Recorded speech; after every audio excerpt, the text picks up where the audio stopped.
A boy abandoned on the steppe would one day make kings tremble in their sleep. Welcome. Get comfortable, relax, and drift with me into tonight's story. If there's another empire, legend, or lost world you want me to cover, leave it in the comments. Let me know where you're listening from, subscribe for more stories for sleep, and tonight we begin with the Mongol Empire.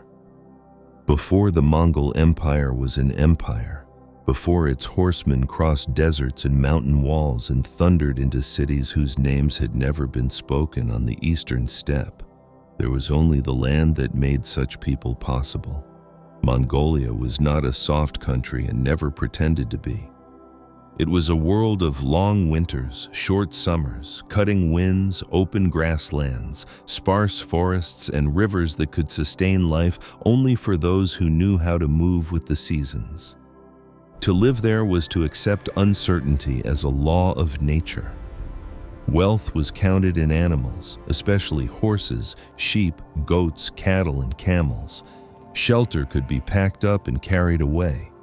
Authority rose and fell with the weather, with kinship, with raids, with alliances, with marriages, with revenge. A man might be born into a noble lineage and still die hungry. A tribe might appear strong in one season and be broken in the next. It was from this unstable world, where movement mattered more than walls and reputation could mean survival, that Temujin emerged, the man later known to history as Genghis Khan. The empire he built in 1206 did not come from nowhere. It grew out of centuries of steppe politics, tribal rivalry, and a harsh ecology that rewarded discipline, mobility, and loyalty while punishing weakness without mercy. The peoples of the eastern steppe were not a single united nation waiting for a founder. They were divided among clans, tribes, and confederations whose relationships were fluid and often violent. Some groups spoke Mongolic languages, others Turkic ones, and alliances could unite them temporarily under a powerful leader before shattering again. The memory of earlier steppe empires still lingered in the region, from the Xiongnu to the Turks, but memory alone did not create stability. In Temujin's youth, the most powerful groups included the Karit, Naiman, Tatars, Merkit, and the various Mongol clans themselves. These were not neat ethnic blocks in the modern sense. They were political communities held together by aristocratic lines, military followings, marriage networks, and competition over pasture, captives, and prestige. Loyalty often ran through the family, but on the steppe, family alone was not enough. Men attached themselves to successful leaders as companions and sworn followers, and those personal bonds could become stronger than clan identity. This was one of the crucial realities that Temujin would understand better than most of his rivals. In a fragmented world, a leader who could attract loyalty beyond blood could build something much larger than a tribe. Temujin was born into this world around 1162, though historians note that the exact year is uncertain. He was the son of Yesugei, a chieftain of the Borjigin lineage, a family with aristocratic standing among the Mongols. According to tradition, the boy was named after a Tatar captive, an early hint of how war and identity intertwined on the steppe.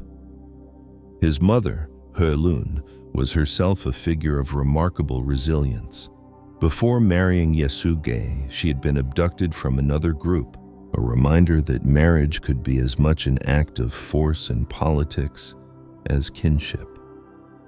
The family into which Temujin was born was not insignificant, but neither was it secure.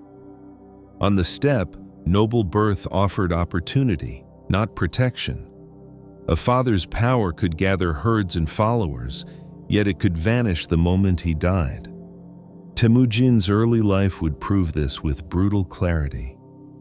When Temujin was still a boy, Yesugei took him to arrange a future marriage with Berta, a girl from the Ongjirat. Such betrothals were important not only for family life but for politics, because marriage bound groups together and could stabilize alliances in a land where stable things were rare. On the way home, however, Yesugei was poisoned by Tatars, enemies with whom his line had old feuds. He managed to return before dying, but his death changed everything. The followers who had gathered around him did not remain loyal to his widow and children. They abandoned Helun and her sons, leaving them exposed on the steppe. This abandonment was a formative wound in Temujin's life. It taught him early that inherited status meant little without active power, and that men who swore loyalty could disappear as quickly as snow under spring light. The family survived only through hardship. Helun gathered wild foods, fished, and did what she had to do to keep her children alive. The future conqueror of much of Eurasia spent part of his childhood not as a prince in waiting, but as a half-starved outcast learning that the world owed him nothing. Poverty on the steppe was never merely economic, it was political, social, and existential. A family without strong allies could be prey. Temujin's household was vulnerable not just to hunger, but to enemies, rivals, and internal division. One of the most revealing episodes from his youth concerns the killing of his half-brother, Bektar. Sources present the conflict as a struggle over food and authority within the family, and while the details are shaped by later narrative traditions, the event matters because it reveals the brutal pressures of steppe life. Temujin and his brother Kasar killed Bektar, asserting their own position in the household. Modern readers may search for moral distance here, but the lesson is harsher than that. Leadership on the steppe was not formed in comfort. It was shaped in homes where every scrap of food mattered, where hierarchy could determine survival, and where hesitation could carry fatal consequences.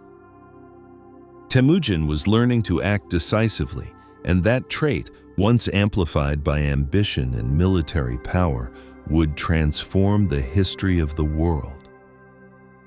His rise was not smooth, and nothing about it suggests destiny unfolding gently toward greatness. At one point, Temujin was captured by the Taichiud, a rival group connected to his own wider tribal world. They placed a wooden kang around his neck, displaying him as a prisoner. That he escaped became one of the defining stories of his early life. The episode is important, not simply because it dramatizes hardship, but because it shows that Temujin was not born with uncontested authority. He was hunted, humiliated, and nearly erased. His survival depended on courage, luck, and the willingness of at least some people to help him despite the risks. This would become a pattern. Temujin remembered who aided him, and he remembered who abandoned him. His later system of reward and punishment was forged in exactly these experiences. On the steppe, memory was political capital. Gratitude could elevate men of humble origin. Betrayal could destroy aristocrats. Temujin's empire would eventually run on that logic. As he grew older, Temujin began to gather companions. These relationships were among the most important building blocks of his future power. Some were Anda, sworn blood brother-style allies, though the practical meaning of such bonds could shift with time and interest. One of the most significant was Jamuka, a powerful and charismatic figure who shared Temujin's youth and, for a time, his friendship. Their relationship has often been retold in almost epic language. Two young men of the steppe, bound by oath, later divided by ambition, yet the deeper significance lies in what they represented. Jamuka stood for an older aristocratic vision of steppe leadership, one grounded more explicitly in noble hierarchy and traditional clan structure. Temujin, though noble himself, increasingly built support in a different way. He drew in followers through merit, personal loyalty, and a promise of advancement. The tension between those two models would shape the struggle for Mongolia. Temujin also completed the marriage arranged in childhood and took Borda as his wife. She was more than a consort in a ceremonial sense. Her importance in his life and career was enormous. Soon after their marriage, Borda was abducted by the Merkit, a people who may have been retaliating for the earlier abduction of Temujin's mother by Yesugei. On the steppe, violence echoed across generations. To recover Borda, Temujin turned not only to Jamuka but also to Togrul, better known in many sources as Ong Khan, leader of the Karaite and an ally of Temujin's father.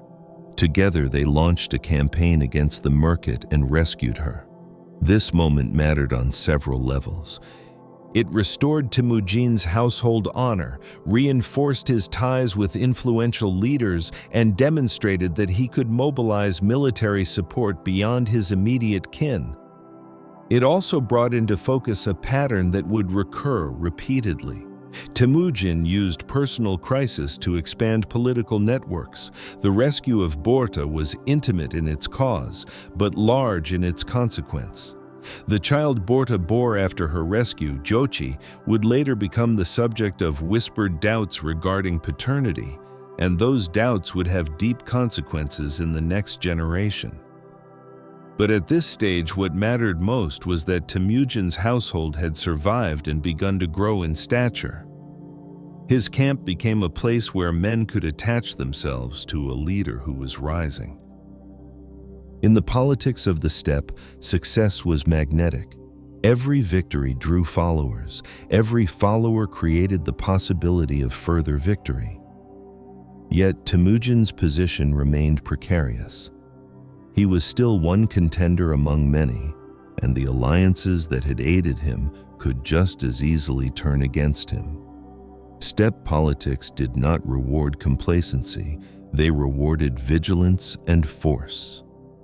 The break with Jamuka marked a turning point. Their alliance failed, and the reason seemed to have included differences in temperament, ambition, and social vision, along with the practical reality that two rising leaders in the same political field could not easily coexist. Followers began to choose between them. This was no personal quarrel in isolation. It was a contest over what kind of order would govern the steppe. Jamuka retained strong support among aristocratic circles. Temujin increasingly attracted those who valued protection, opportunity, and a leader who rewarded ability. Some of the most important men in his service came from backgrounds that did not fit old noble expectations. He was crafting a political order in which service and loyalty could outweigh lineage, though lineage never disappeared completely. This innovation would later help make the Mongol military so adaptable. But in its early stages, it was also dangerous because it threatened established elites. Conflict followed. Temujin suffered defeats as well as victories. One early setback against Jamuka revealed that he was not yet the master strategist of later legend. But he learned quickly, and perhaps more importantly, he learned institutionally. He did not simply collect warriors, he reorganized them. Over time, he began breaking tribal and kin-based military structures into units more directly loyal to him. Men were sorted into decimal formations, groups of tens, hundreds, thousands, and 10,000s, a system that helped reduce the power of old clan identities within the army and made command more flexible.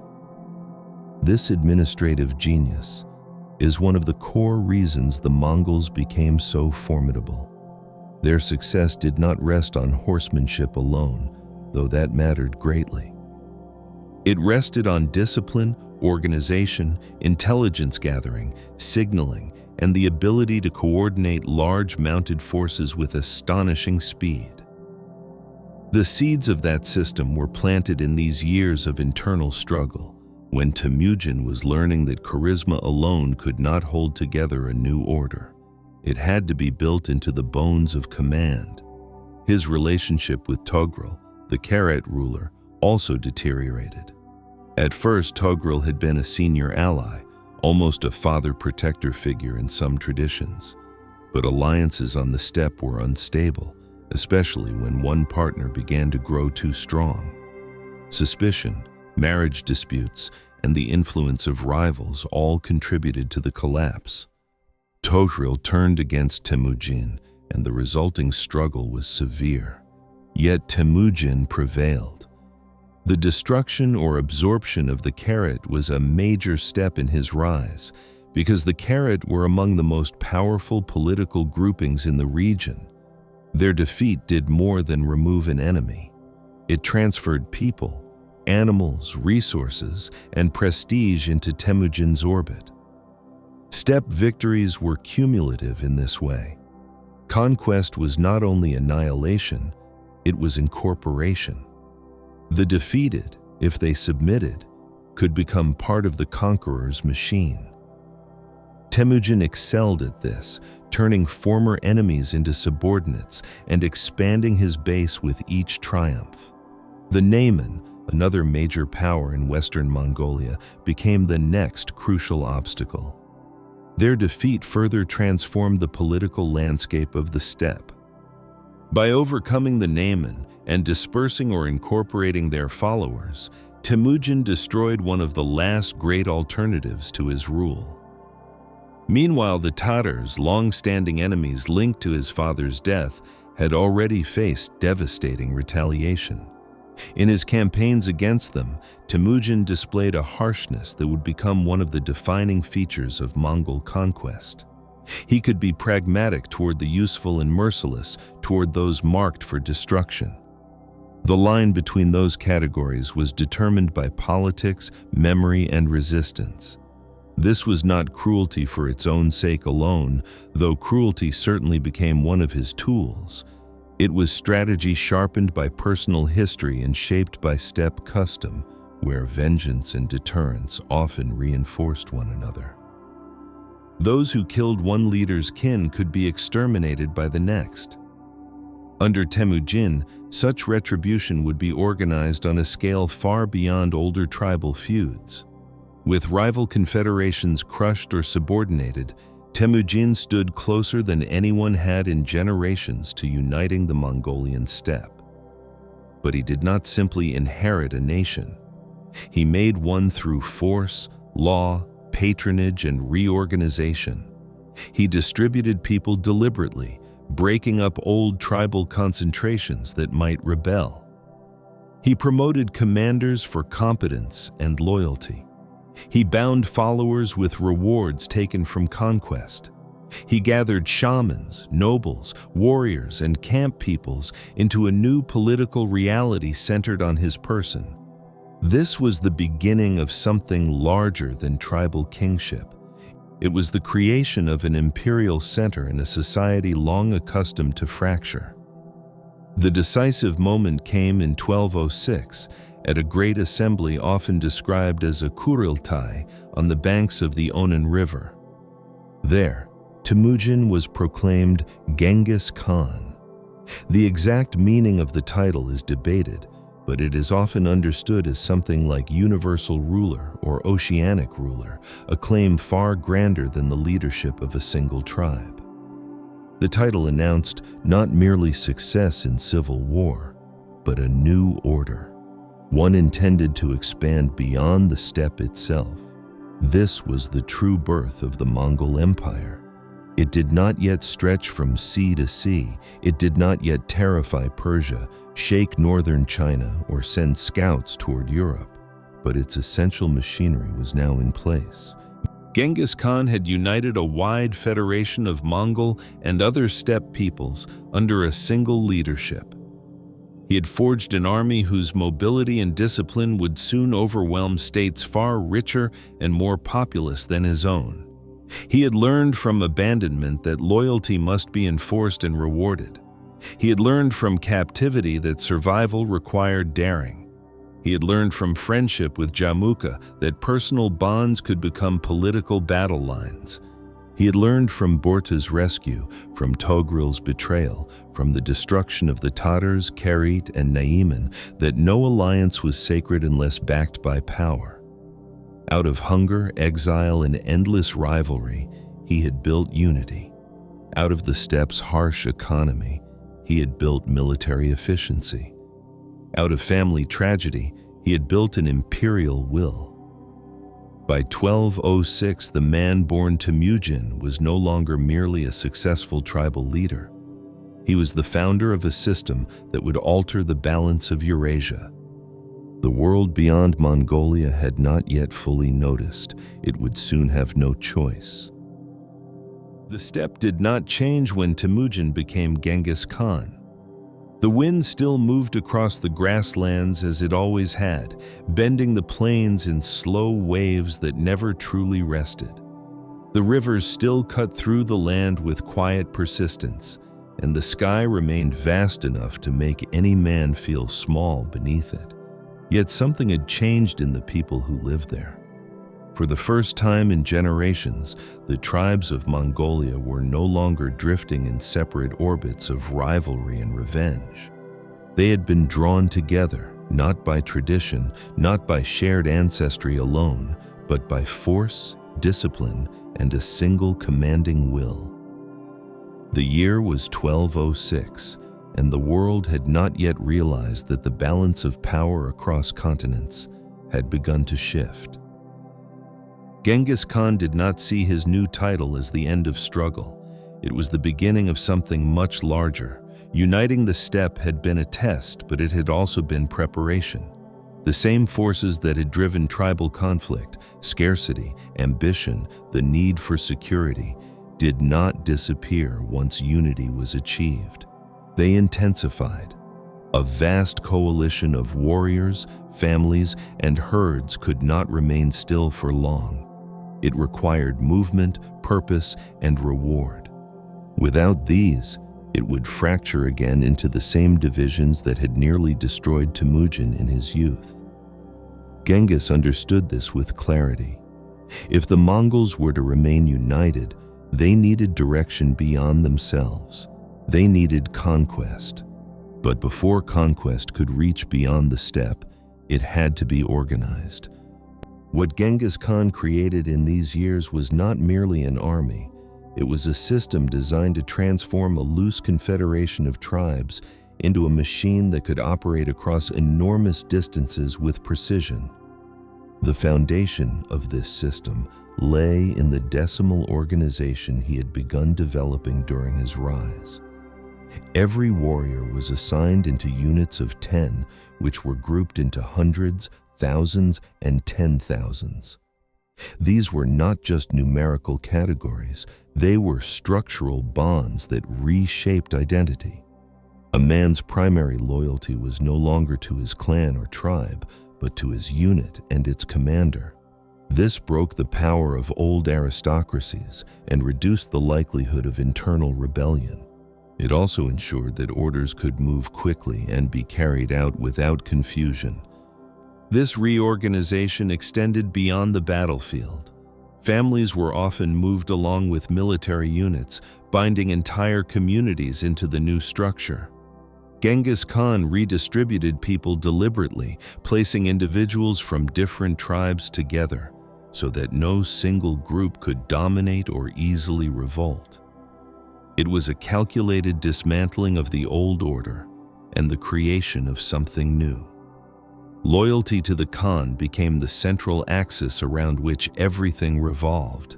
Discipline was absolute. The Mongol army did not tolerate disorder, and its rules were enforced with severity.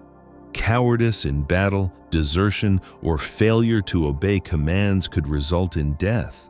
Yet this harshness was paired with a system of reward that was equally clear.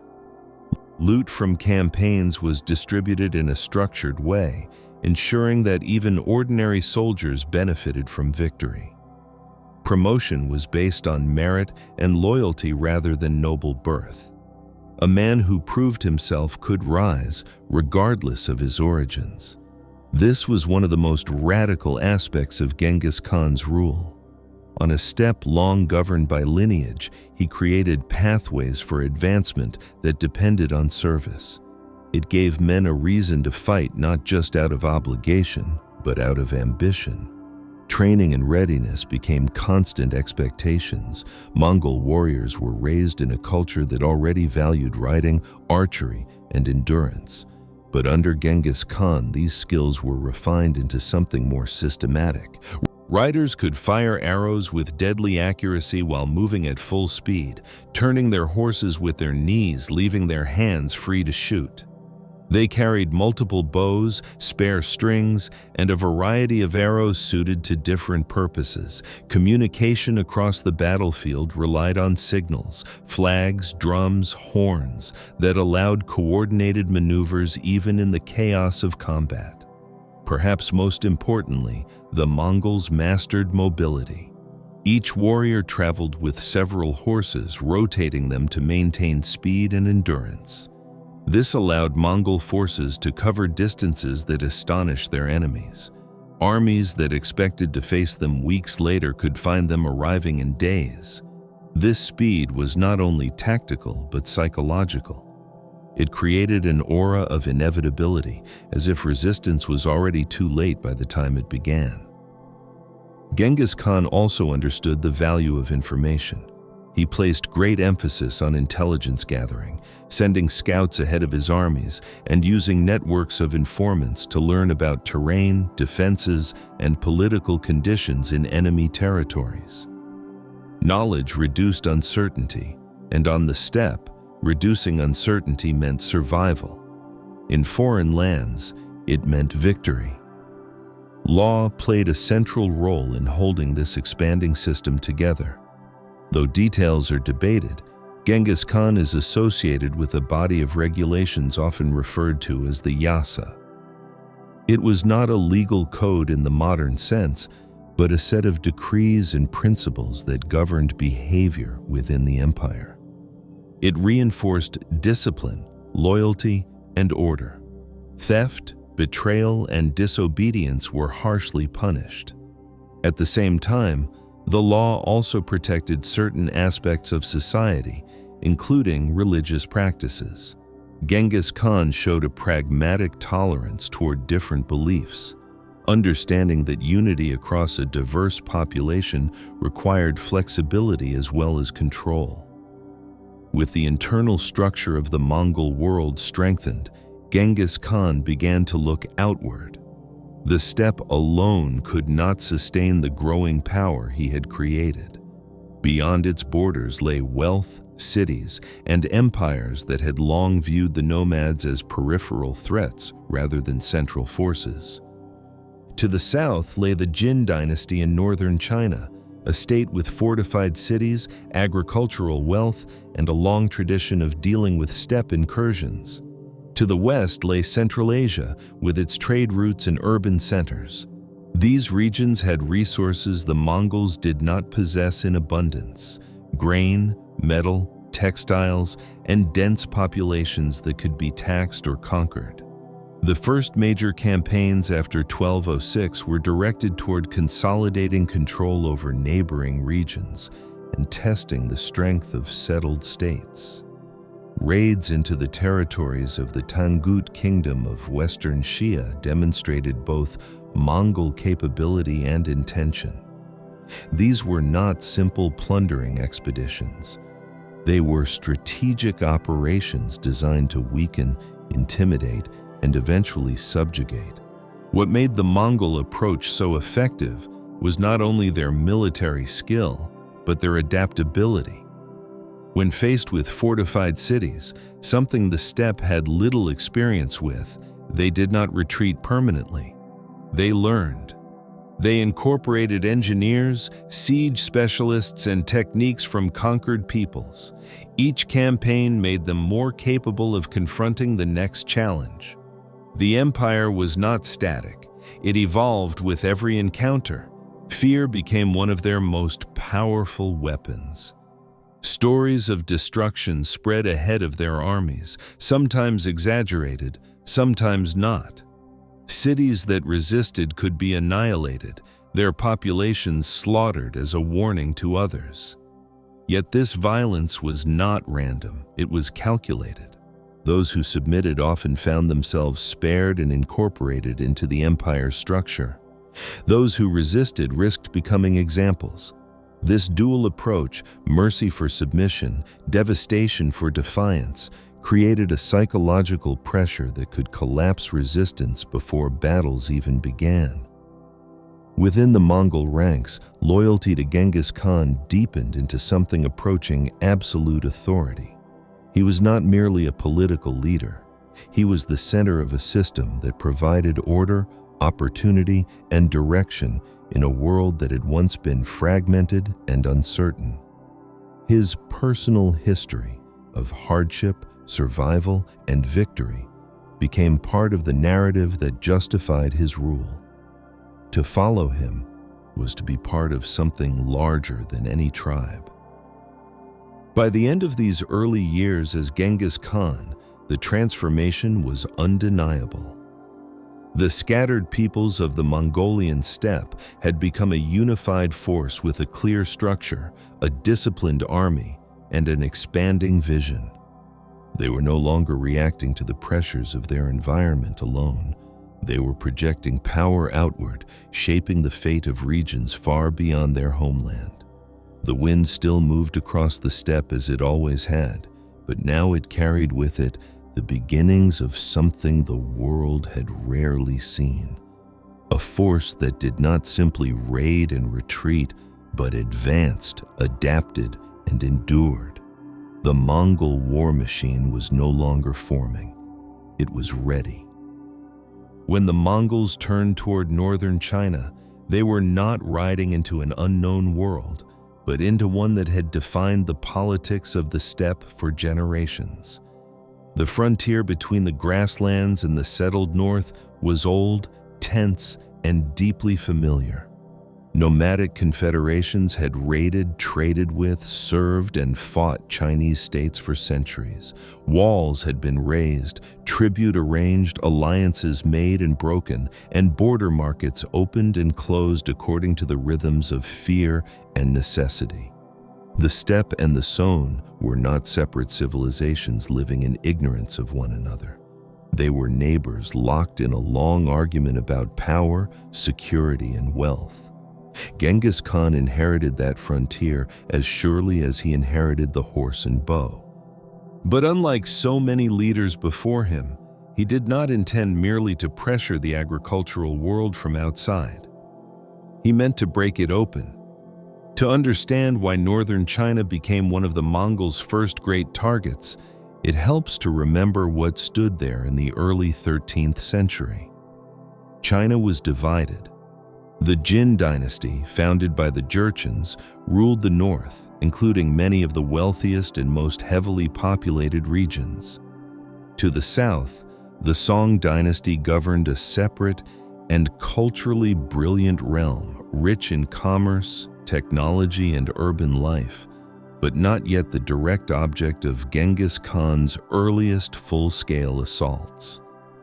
To the northwest lay the Tangut Kingdom of Western Xia, smaller than the Jin but strategically vital, resting between the steppe and the rich corridors leading toward China and Central Asia.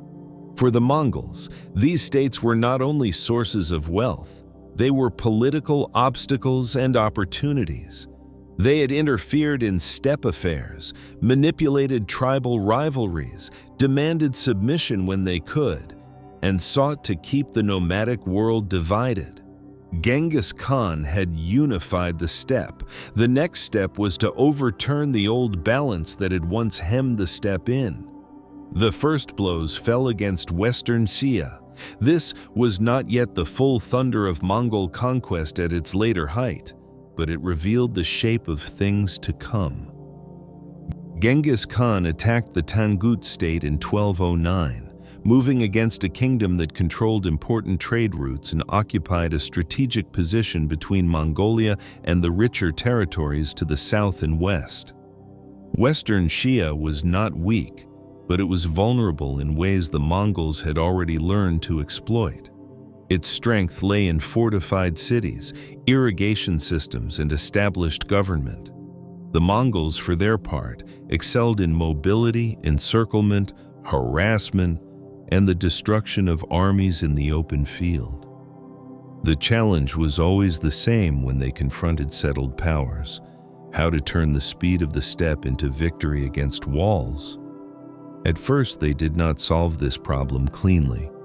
They improvised, failed, adapted, and learned. In the campaign against Western Xia, the Mongols encountered the practical difficulty of besieging defended cities in arid regions. They could devastate surrounding lands and cut communications, but stone, packed earth, and defended gates did not yield to horse archers alone.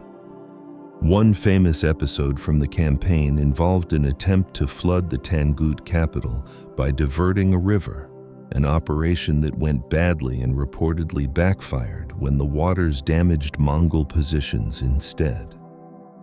Whether every detail of the story has been preserved accurately matters less than the broader truth it illustrates. The Mongols were still in the process of becoming imperial besiegers. They were dangerous, relentless, and creative, but not yet perfect. What made them so formidable was not that they began as masters of every form of warfare. It was that they learned faster than their enemies expected. Western Xia ultimately submitted and acknowledged Mongol superiority, at least for a time. That mattered enormously. It gave Genghis Khan prestige, resources, and a strategic platform. It also sent a message across the frontier that the new power rising in the steppe was not merely another raiding coalition. The Mongols could force a state into vassalage. They could compel tribute. They could bend a kingdom without first having to become farmers or city dwellers themselves. This was a new kind of pressure on northern China, and the Jin dynasty watched it with unease.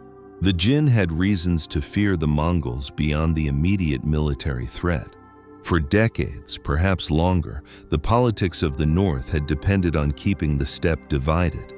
The Jin court, like other Chinese and Inner Asian regimes before it, had tried to manage frontier peoples through diplomacy, subsidies, titles, and selective intervention.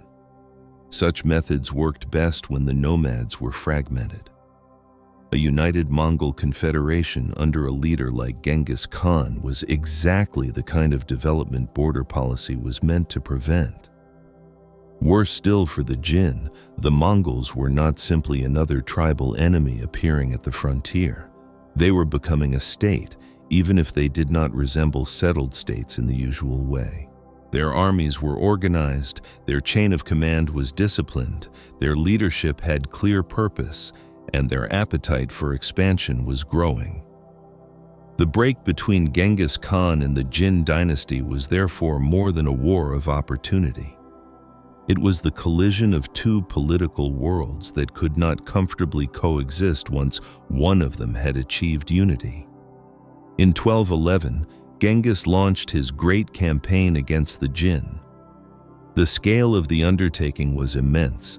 Northern China was not a loose scattering of small kingdoms, but a vast realm with strongholds, large armies, enormous population reserves, and a long tradition of military administration. Yet these same strengths carried hidden weaknesses. The Jin state was rich, but its defenses stretched over a broad frontier. Its leadership had internal divisions. Its armies, though numerous, did not always match the Mongols in mobility, flexibility, or cohesion, and its commanders were now facing an enemy whose methods did not fit the assumptions of conventional frontier warfare. The Mongols crossed the frontier in force, moving through and around the defensive systems that were supposed to contain them. The old walls of the north, even where substantial, were not magical barriers. They were lines of defense that depended on garrisons, communication, leadership, and the ability to respond quickly. The Mongols excelled at disrupting exactly those conditions. They could feint, divide, concentrate, and reappear where they were least expected. Their horses gave them operational range that surprised sedentary adversaries again and again. Their scouts gathered intelligence on roads, passes, and supply points. Their leaders were willing to separate forces for strategic effect and reunite them at speed. Against an opponent trained to think in terms of fixed positions and defended corridors, the Mongols introduced an unnerving fluidity. One of the early decisive moments in the war came at the battle often associated with Yehuling, where the Mongols shattered major Jin forces in 1211. The campaign revealed how destructive Mongol warfare could be when it drew a settled state's army into terrain and conditions favorable to mounted tactics. The Jin had manpower, but mass alone was not enough. Command coordination faltered. The Mongols exploited gaps, pressed advantages ruthlessly, and turned battlefield success into wider collapse. Once a defending army broke, the countryside behind it became vulnerable. This was one of the most terrifying aspects of Mongol campaigning. They did not always need to take every city at once. They needed to break the field resistance, isolate strongholds, devastate the land around them, and make long-term defense feel impossible. Even so, conquering northern China was not a single dramatic rush. It was a grueling, extended process, full of siege warfare, political maneuvering, sudden violence, and repeated adaptation. The Mongols could not simply gallop past every fortress forever. To rule and extract wealth, they had to take or neutralize urban centers. This forced them deeper into the arts of siegecraft. Here, the empire's openness to useful talent became one of its greatest strengths. Genghis Khan and his commanders made use of engineers, defectors, artisans, and specialists from conquered populations. Chinese, Khitan, Jurchen, and later Muslim and Central Asian experts would all contribute to the Mongol capacity to reduce cities. The empire was brutal, but it was also absorptive. It turned the skills of the conquered into weapons for future conquest. The war against the Jin became a school of empire in this sense. The Mongols learned how to manage campaigns in densely settled agricultural lands. They learned the value of grain supplies, local collaboration, and administrative continuity. They learned how to terrorize populations into surrender and how to use surrender selectively to preserve productive regions. They learned that total destruction and practical governance had to exist side by side, however uneasily. If every city were burned and every peasant killed, there would be no taxes, no supplies, no craftsmen, no road network worth inheriting. Yet, if resistance were met too gently, more resistance would follow. Mongol conquest in northern China therefore developed its own grim rhythm. Cities that resisted stubbornly could be sacked with great slaughter. Others that submitted might be spared, garrisoned, and folded into the expanding machinery of rule. In 1215, the Mongols captured Zhongdu, the Jin capital, located in the area of present-day Beijing. The fall of Zhongdu was one of the most symbolic moments of the war. It demonstrated that the Mongols could break not only frontier armies and regional defenses, but the political heart of a great dynasty's northern rule. The siege and sack were devastating. Accounts describe famine, desperation, and terrible suffering within the city before its collapse. The Mongols had by this point become far more capable at conducting prolonged pressure on fortified urban centers. The taking of Zhongdu did not end the Jin dynasty, which retreated southward and continued to resist for years, but it marked a psychological and strategic disaster from which it never truly recovered. There is a temptation, when telling the story of the Mongols in China, to imagine a simple contrast between steppe ferocity and urban civilization, as though one side brought only destruction and the other only culture. History is not so neat. The Jin state itself had been founded by a frontier people who conquered northern China and adapted to rule it. It was both inner Asian and Chinese in important ways. Its military institutions, aristocratic traditions, and political identity were products of conquest as much as administration. The Mongols were in part replacing one frontier empire with another, though on a larger and more devastating scale. This is one reason the conquest of northern China cannot be understood merely as an external invasion. It was also part of a longer pattern in which the political worlds of the steppe and the North China Plain repeatedly collided and merged. Still, the human cost was immense. As Mongol armies moved through the north, countless communities were shattered. Farmland was ravaged, irrigation damaged, market life disrupted, and populations displaced. Some areas recovered under later administration, others took much longer.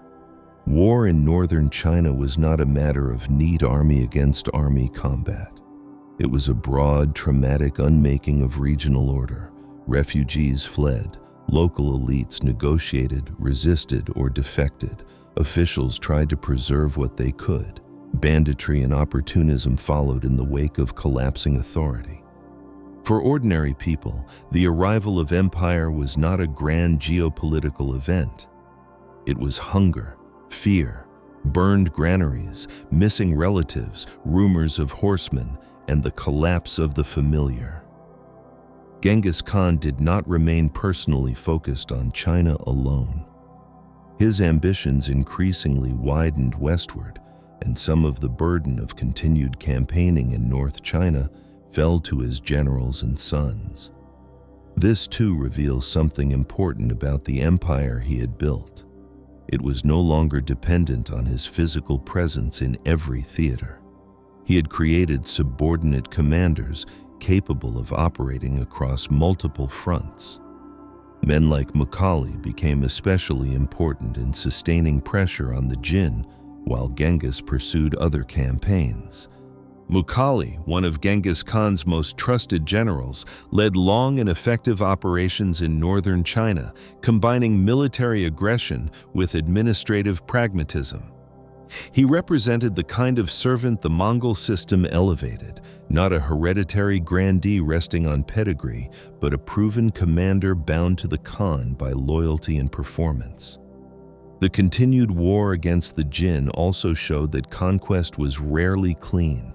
Victories had to be followed by occupation, and occupation by systems of extraction and control. The Mongols began establishing mechanisms for taxation and governance in conquered areas, often relying on existing local structures where useful.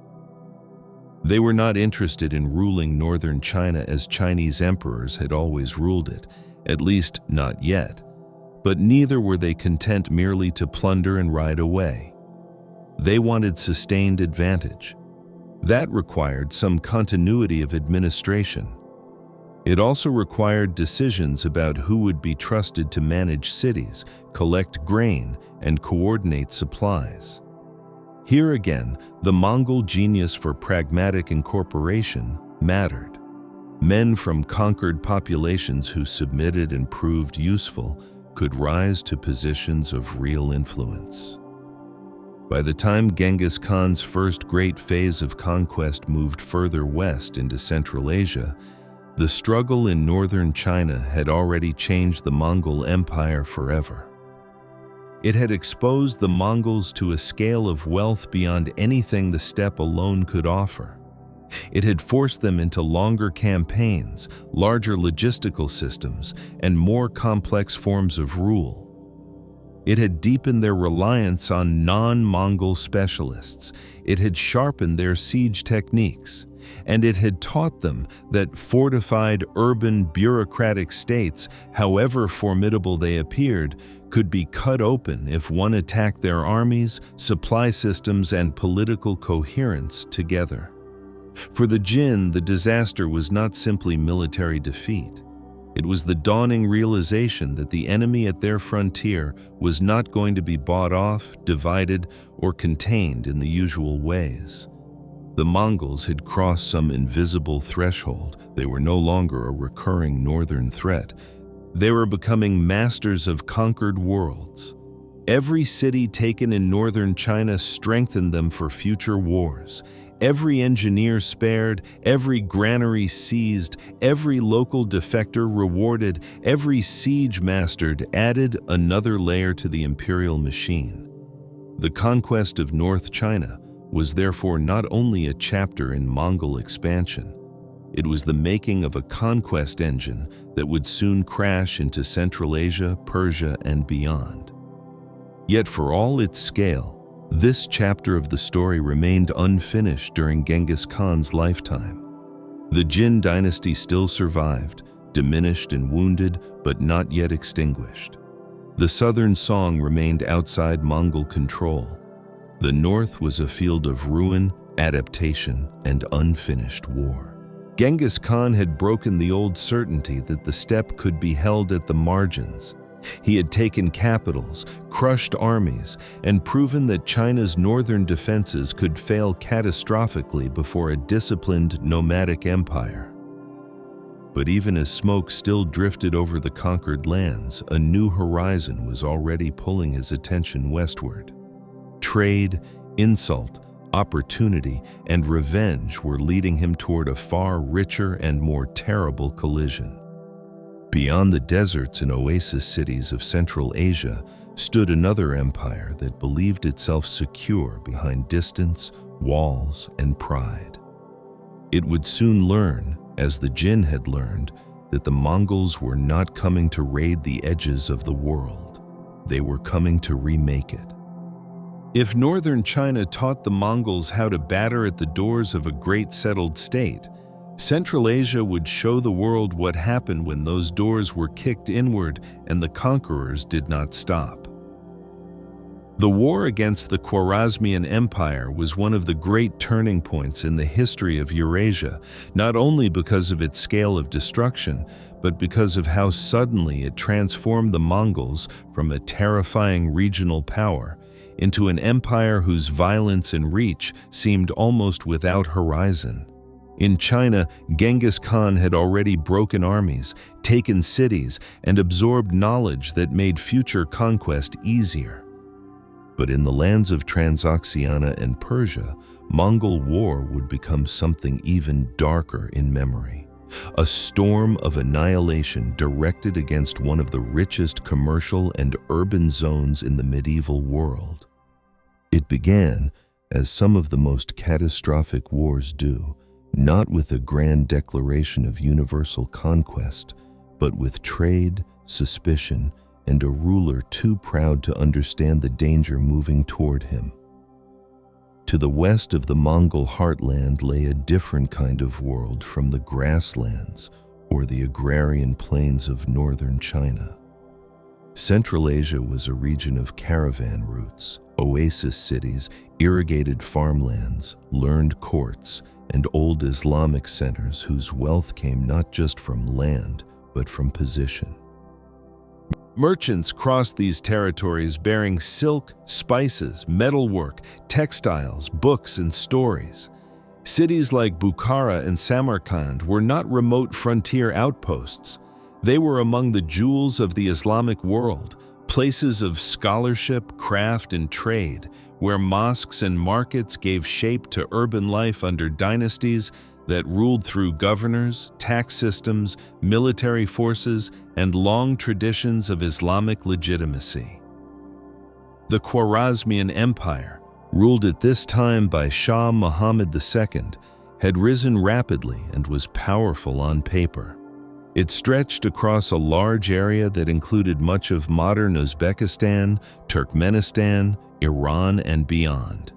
It was wealthy, militarized, and strategically placed.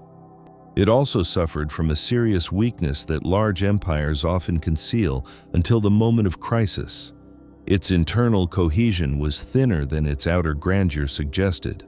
Muhammad II had built and inherited a vast dominion, but not a deeply stable one.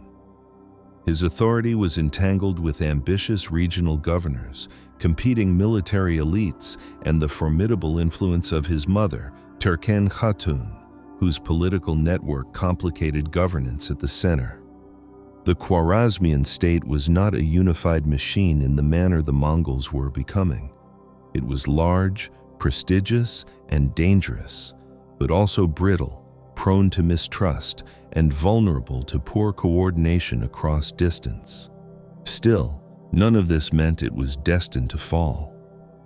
Had events taken a different path, there might have been trade, uneasy diplomacy, and limited frontier friction between the Mongol Empire and Khwarazm.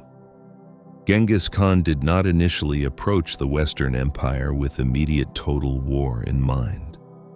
He'd been fighting in China and consolidating his power. He wanted trade routes opened. He wanted recognition. He wanted relations on terms that acknowledged Mongol strength. What he would not accept was humiliation. The spark came at Otrar, a city on the Sir Daria and one of the important gateways between the steppe and the settled world of Central Asia. Genghis Khan sent a large caravan of merchants westward, men who were carrying goods but also serving, inevitably, as representatives of his power. Whether every member of the caravan was purely a merchant in the modern sense is less important than the broader reality that diplomacy, commerce, and intelligence often move together in pre-modern empires. The governor of Otrar, Inalchuk, also known in some sources as Gayer Khan, suspected the caravan of espionage or used suspicion as a pretext. He seized the merchants and had them executed, confiscating their goods. It was an outrage, but still perhaps not yet an irreversible one. Genghis Khan responded first with restraint. He sent envoys demanding redress, asking that the governor be punished and peace restored. This was the moment at which the Khwarazmian ruler might have chosen caution. Instead, Shah Muhammad made the most disastrous decision of his reign. He rejected the demand. One envoy was reportedly killed and others humiliated, their beards shaved. In steppe politics, as in many medieval political cultures, envoys were not casual messengers. To violate them was to attack the honor and authority of the sovereign who sent them. Shah Muhammad had not merely dismissed a complaint, he had issued a challenge. This is one of those moments in history where pride and miscalculation become inseparable. Muhammad II appears to have believed that the Mongols, however troublesome, were still essentially steppe raiders, formidable perhaps at the edges, but not capable of dismantling a major Islamic empire in its own urban core. That assumption would cost him everything. Genghis Khan now prepared for one of the most disciplined and devastating campaigns of his life. The invasion of the Khwarazmian Empire, launched in 1219, was not a reckless charge westward. It was planned with extraordinary care. Intelligence was gathered, routes were chosen, forces were divided and coordinated. The Mongols would not simply ride at the strongest point and hope for collapse. They would come through multiple corridors, strike where least expected, isolate cities, exploit internal confusion, and make it impossible for the Shah to stabilize a coherent defense. The size of the Mongol force that invaded is debated by historians, as medieval numbers often are. But what matters more than the exact total is the operational sophistication. Genghis Khan and his sons, along with senior generals, led separate armies capable of independent action while remaining part of a larger strategic design. This was where the Mongol system showed its full strength. A less disciplined confederation might have dissolved in the distances and hardships of such a campaign. The Mongols moved with unity of purpose across deserts, rivers, and frontier regions, striking in patterns their enemies did not anticipate. Some armies fixed defenders in place while others maneuvered around them. Some appeared where geography itself seemed to argue against their arrival. The message was immediate and horrifying. No city was secure merely because it seemed far away. Otrar itself, where the crisis had begun, became one of the first targets. Its fall was grim and symbolic. The city held out for months, and its defense was serious, but Mongol persistence was greater. Once taken, it was subjected to punishment appropriate to the offense in Mongol eyes. The governor, whose seizure of the merchants had helped bring down the storm, was executed. Medieval chroniclers preserve terrible details of his death, including accounts that molten silver was poured into his eyes or ears, though such stories may bear the marks of literary embellishment. Whether literal or not, they reflect a truth about the campaign. Mongol vengeance was part theater, part policy, and wholly inseparable from power. The lesson was always meant to travel farther than the punishment itself. From Otrar, the campaign expanded into the great cities of Transoxiana. The Shah's strategy was badly flawed. Rather than concentrate his forces and seek a decisive effort against one Mongol army, he dispersed men among city garrisons, trusting walls, distance, and attrition to wear the invaders down. But this fragmented response played directly into Mongol hands. A field army strong enough to challenge them was never effectively assembled. City after city was left to face siege, betrayal, starvation, bombardment, or terror without coordinated relief.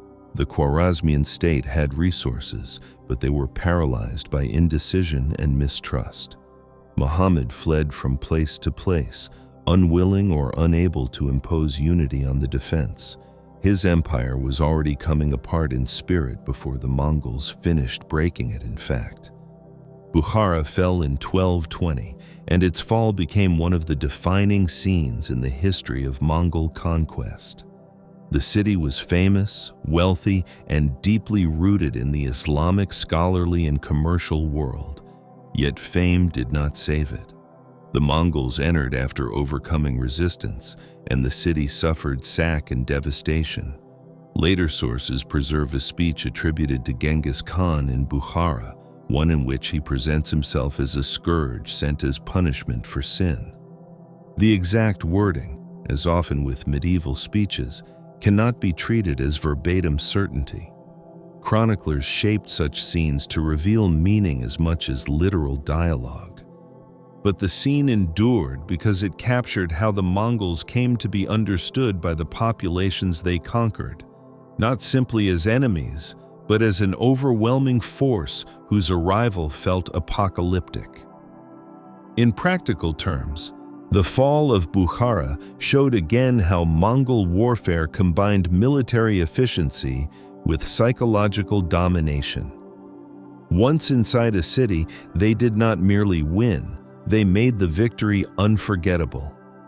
Samarkand, richer still and even more important politically, was the next great prize.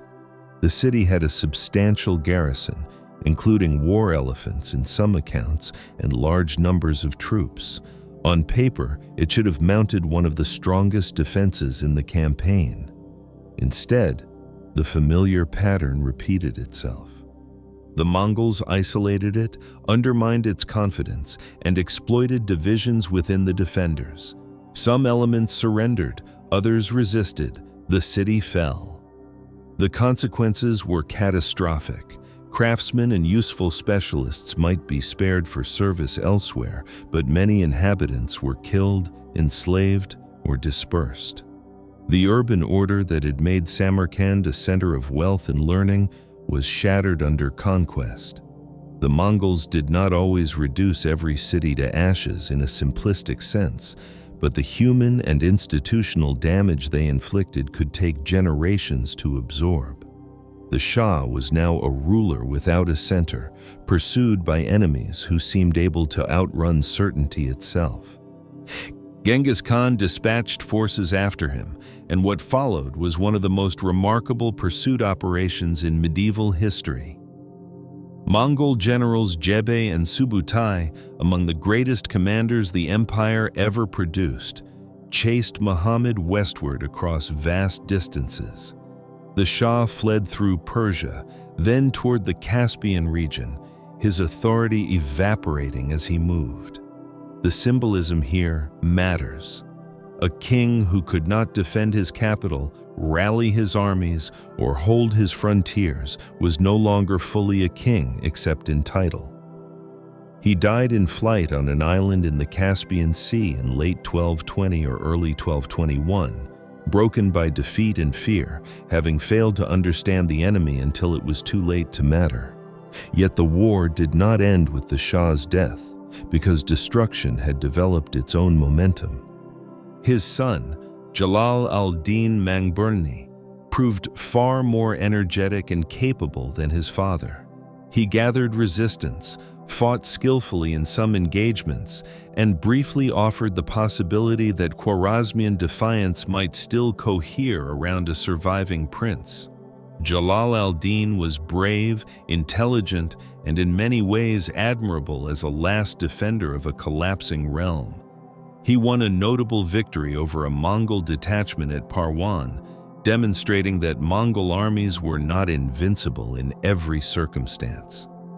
But his success could not be stabilized. Internal tensions undermined his coalition, and Genghis Khan himself moved against him. At the Indus River in 1221, Jalal al-Din was defeated. In one of the most dramatic scenes of the age, he escaped by leaping his horse from a riverbank into the water below and swimming to safety across the Indus.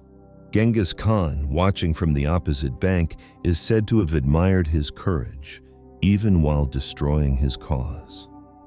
It was a fitting image for the campaign: courage surviving, empire dying. If the fall of Bukhara and Samarkand showed Mongol power over the great centers of Transoxiana, the destruction of other cities revealed the full extremity of the invasion. Nishapur, Merv, Herat, Urgench, and many others became associated in Persian and Islamic memory with slaughter on an almost unimaginable scale. Medieval chroniclers reported casualty figures that are almost certainly exaggerated in literal arithmetic, as such figures often are. But exaggeration here is itself a kind of evidence. These writers were reaching for numbers large enough to express moral and psychological devastation. Entire populations were said to have been massacred. Even if the totals cannot be accepted word for word, the pattern of massacre, enslavement, and urban ruin was real. In some places, resistance triggered annihilatory retaliation. In others, revolt after submission brought especially savage punishment. Urgench, in particular, difficult to take because of its terrain and canals, became a site of prolonged struggle and immense destruction. The Mongols were not always efficient in urban warfare at first, but they compensated with persistence and scale. Once enraged or delayed, they often became more destructive, not less. Why was the campaign so devastating? Part of the answer lies in Mongol strategy. Terror reduced future resistance. Cities that heard what had happened elsewhere might surrender faster. Another part lies in logistics and control. Populations could not be left behind unbroken if they threatened lines of communication or rebellion. But there is also the deeper truth that this campaign became personal and exemplary in Mongol political culture. The killing of merchants and envoys had turned war into retribution, and retribution under Genghis Khan could become a principle of total ruin. The Khwarazmian Empire had insulted the Khan and failed to bend. It would be erased in a way meant to instruct the world. For the wider history of Eurasia, the consequences were enormous. The great cities of Central Asia had long served as connectors between civilizations. They were nodes through which commerce, scholarship, religion, and diplomacy moved. Their devastation, altered trade patterns, damaged local economies, displaced learned communities, and left scars in Persian historical memory that endured for centuries. Yet in the long term, the Mongols would also rebuild and redirect some of these networks under their own rule, a grim paradox at the heart of their empire. They could destroy the architecture of an old order and later profit from reconnecting what survived. But in the moment of conquest, there was very little sense of future integration. There was only collapse. The campaign also revealed the astonishing range of Mongol military reach. After the death of Muhammad, Jeb and Subutai did not simply return home by the shortest route. They continued westward in a sweeping reconnaissance in force through Iran, the Caucasus, and the lands north of the Black Sea, fighting Georgians, Alans, and steppe peoples, gathering intelligence that would later matter in the invasion of Europe.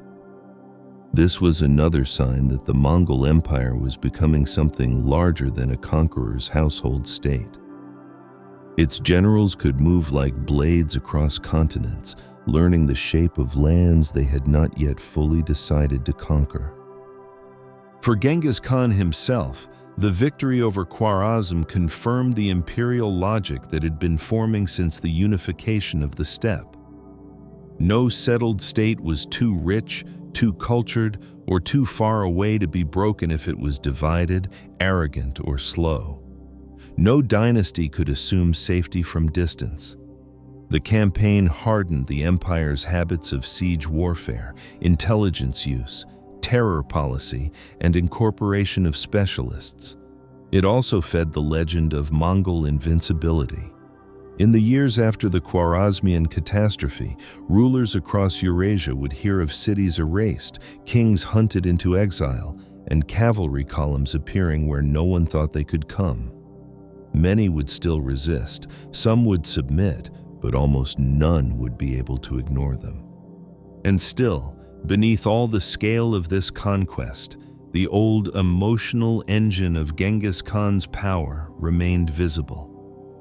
He had grown up in a world where betrayal had nearly killed his family, where weakness invited erasure, and where memory of injury never disappeared. The destruction of the Khwarazmian Empire was not simply policy detached from personality. It was policy sharpened by a ruler who believed insult must be answered so completely that no one else would dare repeat it. That belief, carried on horseback across Central Asia, remade the map in blood. When the smoke began to clear, the Khwarazmian Empire as a meaningful unified power was gone. Its ruler was dead, its major cities broken, its military order shattered, its people scattered between submission, flight, enslavement, and desperate survival. The Mongols had crossed from the world of China's frontier wars into the heart of the Islamic East, and proven they could destroy an empire there just as completely. It was one of the greatest military collapses of the medieval age. But it was not the end of expansion. In the wake of Khwarazm's ruin, Mongol reconnaissance and ambition were already stretching farther west into the lands of Rus, the Caucasus, and beyond. Europe, still not fully aware of what was approaching from the horizon, would soon begin to hear the hoofbeats too. Long before the Mongols rode into the lands of Rus and the kingdoms beyond them, Europe had already formed ideas about the dangers that might come from the east. Some of those fears were old memories of Huns and Avars, echoes of mounted peoples who had once arrived from the grasslands and shaken the settled world. Some were shaped by rumor, by travelers' tales, by biblical imagination, by stories of Gog and Magog, lost tribes, or apocalyptic nations waiting at the edges of the earth. Medieval Europe did not lack for ways to imagine danger, but imagination, for all its power, rarely prepares a society for the exact form disaster will take. When the Mongols first appeared on the eastern fringes of Europe, they were not yet understood as an empire in the full sense. They were fragments of report, bursts of terror, unfamiliar names moving through the language of traders, diplomats, captives, and frightened survivors. By the time Europe began to understand what kind of force had entered its world, whole armies had already been wiped away. The first Mongol contact with the broader European sphere was indirect, almost like the shadow of a storm passing over distant ridges before the thunder reached the valleys. After the destruction of the Khwarazmian Empire, Genghis Khan's generals Jebi and Subutai continued westward in one of the most astonishing long-range campaigns in medieval history. They did not advance at random. Their march was a combination of pursuit, reconnaissance, intimidation, and strategic exploration. They moved through northwestern Iran into the Caucasus and then beyond it, testing peoples and landscapes that the core Mongol armies had never before entered.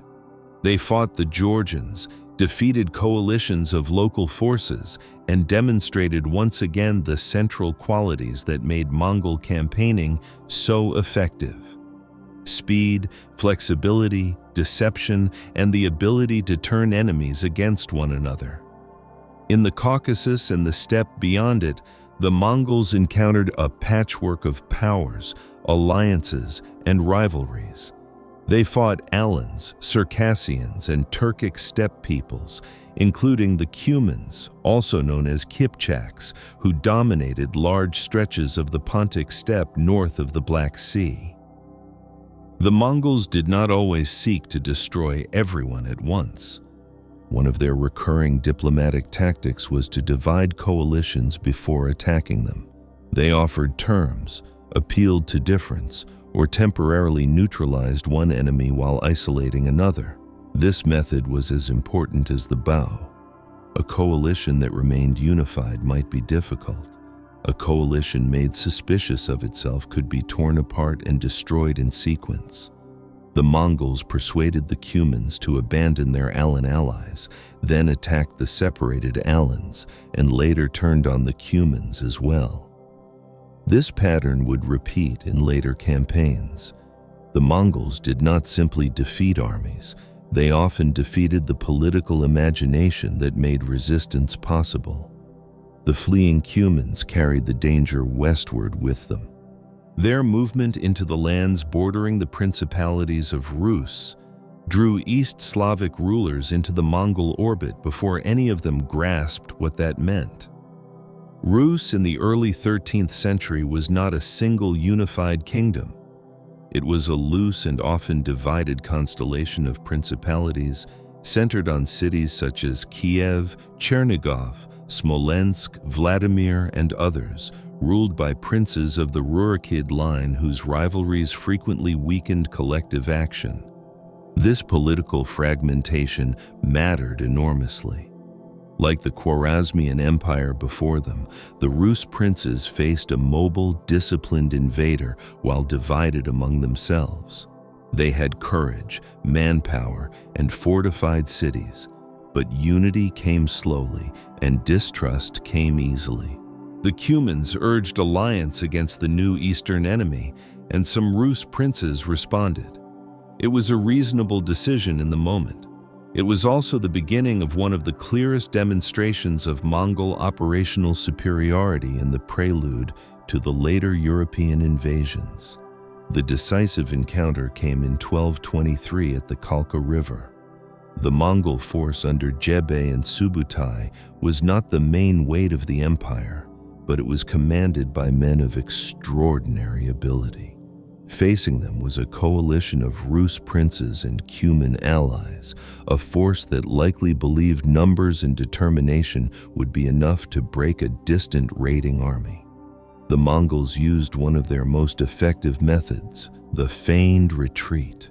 For days they withdrew, drawing the allied force deeper into pursuit, stretching its cohesion, tiring its men, and widening the gaps between its elements. Medieval armies often disintegrated not because soldiers were inherently weak, but because command and control over long movement were fragile. Princes acted with personal authority, contingents marched at different speeds, and enthusiasm for a chase could dissolve formation. The Mongols understood this and weaponized it. When the moment was right, they turned. The battle that followed was a disaster for the Rus-Cuman coalition. Separated elements were overwhelmed, leaders were captured or killed, and panic spread. Chroniclers later described terrible scenes, including the execution of captured princes beneath wooden platforms, while Mongol commanders feasted above them, crushing them slowly without shedding noble blood directly. Whether every detail is precisely as described, the symbolic truth remains. The defeat was total, humiliating, and unforgettable. Yet after Kalka, the Mongols did not immediately stay to conquer Rus. Their mission had been reconnaissance and punitive action, not permanent occupation. They continued eastward and eventually returned toward the heartlands. For the Rus princes, this created a dangerous illusion. The invaders had been appalling, but they had vanished again. It was possible, perhaps comforting, to imagine them as a terrible episode rather than the first sign of a wider imperial design. That illusion would last little more than a decade. After the death of Genghis Khan in 1227, the Mongol Empire did not collapse into sudden confusion as many steppe confederations before it might have. There were disputes and divisions to come, certainly, but the imperial structure he had built was strong enough to survive him. Under his successors, especially Ogedei Khan, the empire continued to expand. Northern China remained under pressure, Central Asia and Iran had been broken open, and the western horizon still beckoned. The intelligence gathered by Ogedei and Subutai during their earlier campaigns was not forgotten. The routes, rivers, climates, military habits, and political divisions of the Western steppe and Eastern Europe had been observed. Now that knowledge would be used for conquest. The Western invasion began in force in the late 1230s under the command of Batu, a grandson of Genghis Khan, with Subutai as the campaign's senior strategic mind. If Batu provided princely legitimacy and political authority, Subutai provided something close to genius in warfare. Few commanders in world history have operated at his scale with such consistency. By this point, the Mongol war machine was far more experienced than it had been during the first Chinese campaigns. It had absorbed engineers, siege experts, administrators, and large numbers of non-Mongol auxiliaries. It knew how to reduce cities, coordinate multiple armies across great distances, and exploit winter conditions as well as summer movement. The invasion of the lands of the Volga Bulgars and the Rus principalities was not improvised. It was a major imperial operation. One by one, the outer defenses of Eastern Europe began to fail. Volga Bulgaria was struck hard.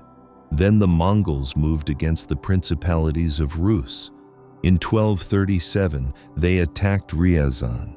The city resisted, and its fate became a warning that spread faster than formal diplomacy. Ryazan was taken and destroyed. Chroniclers, shaped by grief and piety, describe the event in language of fire and mourning, of churches burned, noble houses cut down, and whole communities annihilated. Medieval descriptions often sharpen catastrophe through religious and literary forms, but here too the broad pattern is unmistakable. Resistance brought devastation. The Mongols did not need to destroy every town utterly to make their point. They needed enough examples to break the confidence of the rest. Ryazan became one of those examples. From there, the Mongols continued methodically through the lands of northeastern Rus. Kolomna fell. Moscow, still a minor settlement compared with later centuries, was taken and burned. Vladimir, one of the great centers of the northeast, suffered siege, storm, and destruction in 1238. Grand Prince Yuri II was unable to mount an effective united defense, and his forces were crushed at the Sit River. Once again, the familiar Mongol pattern appeared. Fragmented states that could not bring their resources together quickly enough found themselves defeated in detail. A city might fight bravely, but bravery inside walls could not save a whole political order if neighboring princes hesitated, retreated, or calculated separately. Novgorod, farther north, escaped direct destruction in this first wave, likely because distance, terrain, weather, and logistical considerations made further advance unattractive at that moment.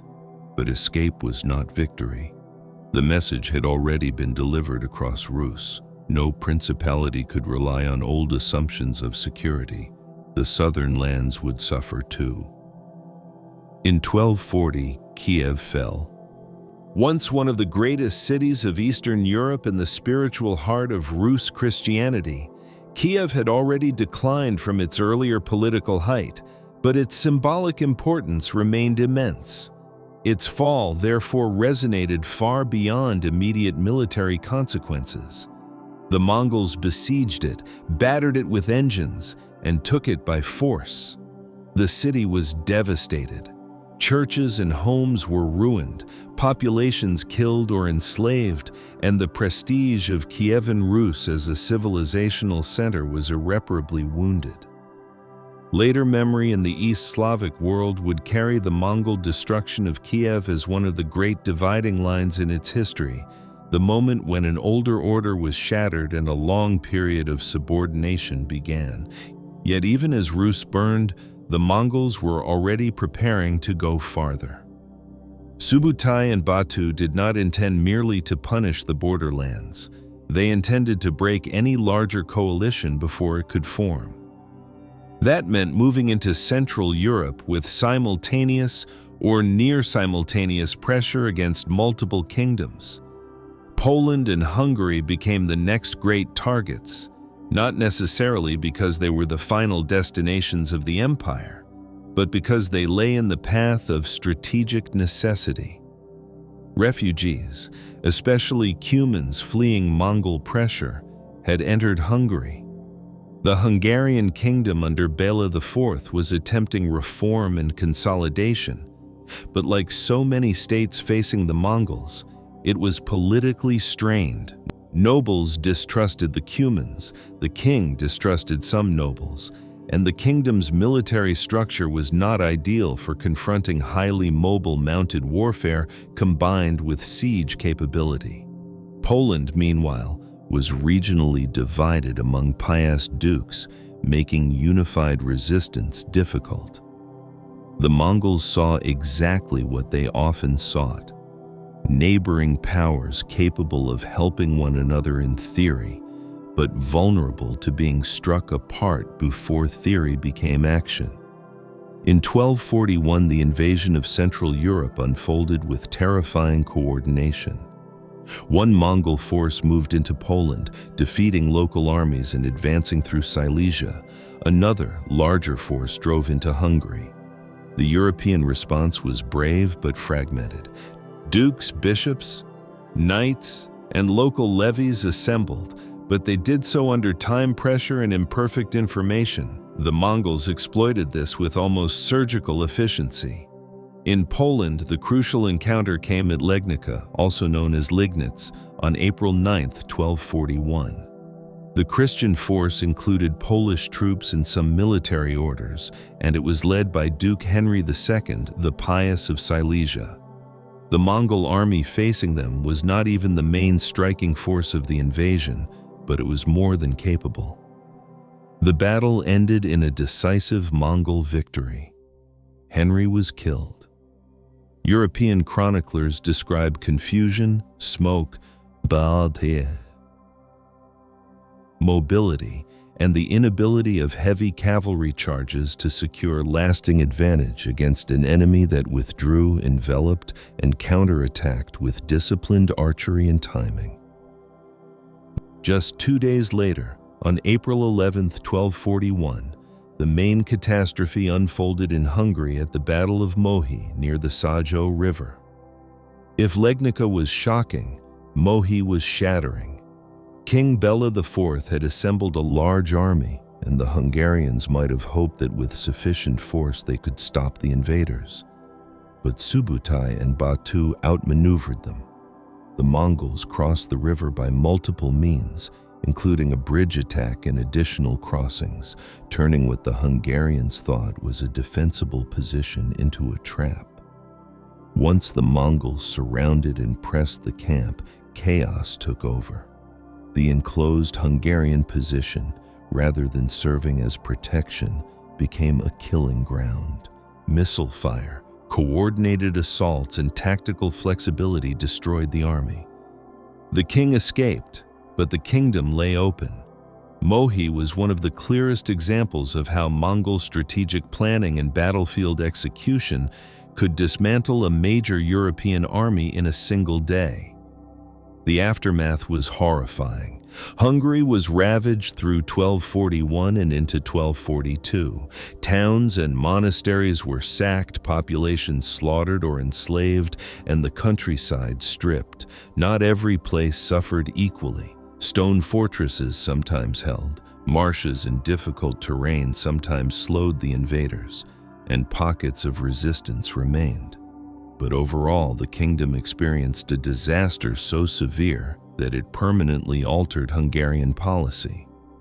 Bela IV, after surviving the invasion, would later encourage the construction of more stone fortifications and seek to reorganize royal defenses, partly in response to what the Mongols had done.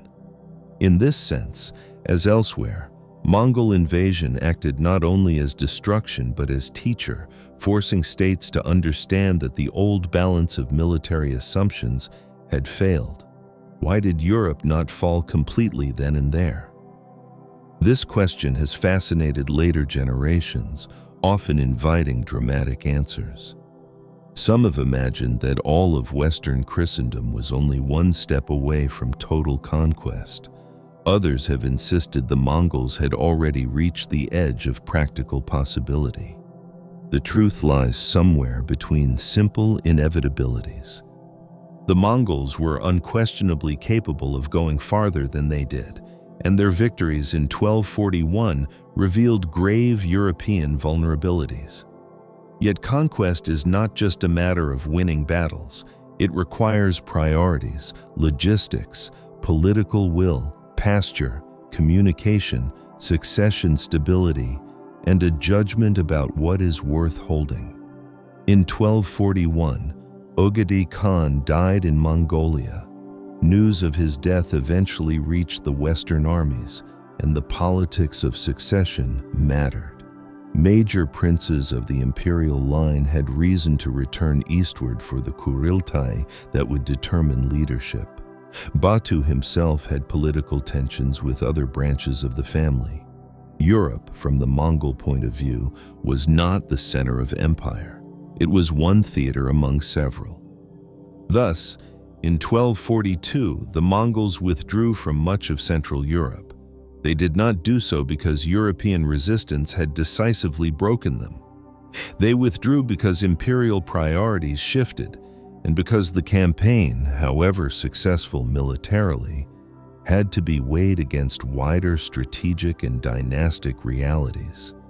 This distinction mattered greatly to contemporaries, though many could not see it clearly. For Europe, the retreat must have seemed almost miraculous, or at least providential. A force that had crushed princes in Poland, annihilated the Hungarian field army, and opened vast regions to devastation simply receded. Relief and confusion followed. Had the danger passed forever? Was it a punishment from God? Would they return? Those questions lingered. They did return, though not in quite the same form.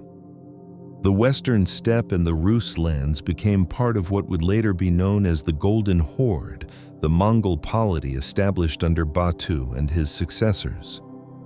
Rus princes were not annexed into direct steppe-style administration in every local detail, but they were subordinated. They had to pay tribute, seek charters of rule, and navigate the politics of Mongol overlordship. This would shape Eastern European history for generations. Some principalities, including Moscow in time, would rise partly by mastering the politics of tribute and service under Mongol domination before eventually turning that experience against Mongol power itself. The so-called Mongol yoke, though a later simplification in some respects, captures a genuine historical reality of subordination, extraction, and political dependence. For the rest of Europe, the invasions left deep impressions. Diplomacy followed fear. Kings and popes sought information. Envoys were sent east in later years trying to understand the Mongols, convert them, ally with them against other enemies, or at least learn what kind of world power had emerged beyond Christendom's eastern horizon. The psychological effect was immense. Europe had encountered an enemy that did not fit older categories. The Mongols combined steppe mobility with siege expertise, administrative sophistication, intelligence networks, and strategic coordination over continental space. They were not merely barbarians outside the walls, they were empire in motion. And yet their impact on Europe was uneven. In the Latin West beyond Hungary and Poland, much of daily life went on with remarkable continuity after the immediate alarm passed. But continuity should not be mistaken for insignificance. The Mongol invasions rearranged diplomatic horizons. They altered military thinking. They transformed the political landscape of Eastern Europe in the steppe. They opened and threatened routes in new ways. They also inserted Europe more directly into a Eurasian system increasingly dominated by Mongol power, a system through which not only armies but merchants, envoys, technologies, and ideas would travel. The invasion of Europe was therefore both a climax and a beginning. It was a climax because it represented the farthest westward shock of the first great age of Mongol conquest, the moment when Latin Christendom and the Slavic East both felt the edge of the same imperial sword. But it was also a beginning because it established new political orders, new fears, and new connections. Europe had not been conquered in full, but it had been warned. The Mongols had shown that kingdoms from the Yellow River to the Danube could be reached by the same expanding imperial system. Distance had collapsed under hoofbeats. Behind all this still lay the inheritance of one man's creation. Genghis Khan had died before Mohi, before Legnica, before Kiev's fall. Yet the armies that rode into Europe were his in the deepest sense. Their discipline, organization, command structure, and imperial confidence came from the world he had forged on the steppe. Europe was not facing an accident of raiding history. It was facing the long shadow of his state. But even while that shadow spread westward, another question was already taking shape at the empire's center. How could a dominion this vast be ruled after the founder was gone? The answer would determine not just the next campaigns, but the shape of the empire itself. When Genghis Khan died in 1227, the empire he left behind was already vast enough to frighten the imagination. It stretched from the Pacific-facing frontiers of northern China deep into Central Asia, across broken kingdoms, burned cities, tributary states, and newly frightened lands that had not yet decided whether to submit or resist. But the true scale of what he had created was not measured only in territory. It was measured in momentum. His empire was still moving. Armies were still campaigning. Generals were still learning. Administrators, translators, merchants, clerks, and engineers were still being pulled into the orbit of a power that had grown from the steppe and now refused to remain there. The founder was gone, but the machine was not. And that raised the central problem that shadows every empire built around one extraordinary ruler. How does the thing survive the man who made it? The circumstances of Genghis Khan's death are wrapped in uncertainty, and that uncertainty feels strangely fitting for a figure whose life grew into legend even before it ended. He died during the campaign against Western Xia, the Tangut kingdom that had once submitted but later resisted Mongol demands. The final destruction of Western Xia was one of the last acts of his life, and it was marked by the same merciless logic that had defined so much of his rule.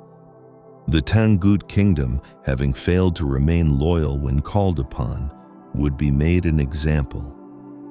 Yet even here, at the edge of his life, the chroniclers do not offer a single clean answer about how he died. Some suggest illness after a fall from a horse. Others imply wounds, fever, or a gradual physical decline brought on by age, campaigning, and the strain of a lifetime lived in motion. What is clear is that his death was concealed for a time, almost certainly to preserve order while campaigns continued and succession arrangements held. That secrecy itself tells us something important. The empire was strong, but not so stable that the death of its creator could be announced casually in the middle of war. Genghis Khan understood the danger of succession because he had lived through the political chaos that followed weak leadership on the steppe. He had spent his life defeating rivals whose coalitions cracked under stress, whose followers deserted, and whose authority depended too much on habit and too little on structure. He had no intention of leaving behind the same kind of fragility. Yet even he could not erase the underlying difficulty. The Mongol Empire had been unified under one supreme ruler, but his sons were powerful, his line was wide, and the conquered world now offered rewards rich enough to sharpen every latent rivalry. The problem was not merely which son should rule. It was how to distribute power without unmaking the empire itself. Before his death, Genghis designated his third son, Ogedei, as his successor. This choice was not arbitrary. It reflected both dynastic calculation and personal judgment. The eldest son, Joki, had long lived under the shadow of doubts about his paternity because he had been born after Borta's rescue from Merkit captivity. Genghis publicly treated Joki as his son, but the matter was never psychologically settled within the family, especially because Chagatai, the second son, openly challenged Jochi's standing. Their conflict ran deep and poisonous. In one reported exchange, Chagatai insulted Jochi to his face, and the quarrel grew so severe that Genghis had to intervene. It was clear that naming either of them supreme ruler might fracture the dynasty. Tolui, the youngest, was highly capable and trusted, especially in military matters, but Mongol custom and political balancing made him a less obvious immediate choice. Ogedei, by contrast, was seen as more conciliatory, personally generous, and less likely to ignite immediate civil war among the brothers. He was not the most fearsome warrior of them all, nor the most dazzling in command, but perhaps that was part of his value. He could be accepted. Still, designation was not the same as uncontested transfer. Mongol politics, for all the authority of the great Khan, required elite consensus at key moments. The Kurultai, the assembly of princes and notables, remained central to legitimacy. After Genghis Khan's death, therefore, the empire entered a delicate interval. Campaigns continued, enemies remained alive, and the imperial household had to prepare for a political transition without allowing the subject world to sense weakness. In this period, Tolui, as the youngest son and a trusted military figure who remained near the Mongol heartland, played a crucial role as regent. His stewardship helped ensure that the transition would happen within a framework of continuity rather than panic. This was one of the first major tests of the imperial institutions Genghis had built. The steppe confederation of his youth might have splintered at once. The empire he left did not. In 1229, 2 years after Genghis Khan's death, the Kurultai confirmed Ogedei as Great Khan. The delay itself was not unusual in a world of long distances, campaigning nobles and ritual politics, but it reminds us that succession in a continental empire was never instantaneous. Ogedei's accession was a success in the narrow but vital sense that the empire remained intact. There is no immediate general collapse, no all-consuming war among the brothers, no wave of subject peoples breaking free at once. That was a remarkable achievement and a measure of how deeply the founders' system had taken root. Yet stability should not be confused with harmony. Beneath the formal recognition of Ogedei's rule, the family tensions remained.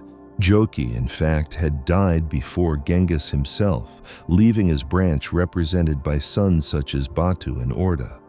Chagatai retained his own realm and influence. Tolui remained enormously important, commanding loyalty and military prestige.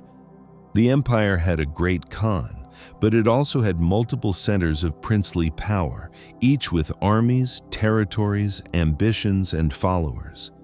This was the beginning of the imperial division, though not yet its final fracture.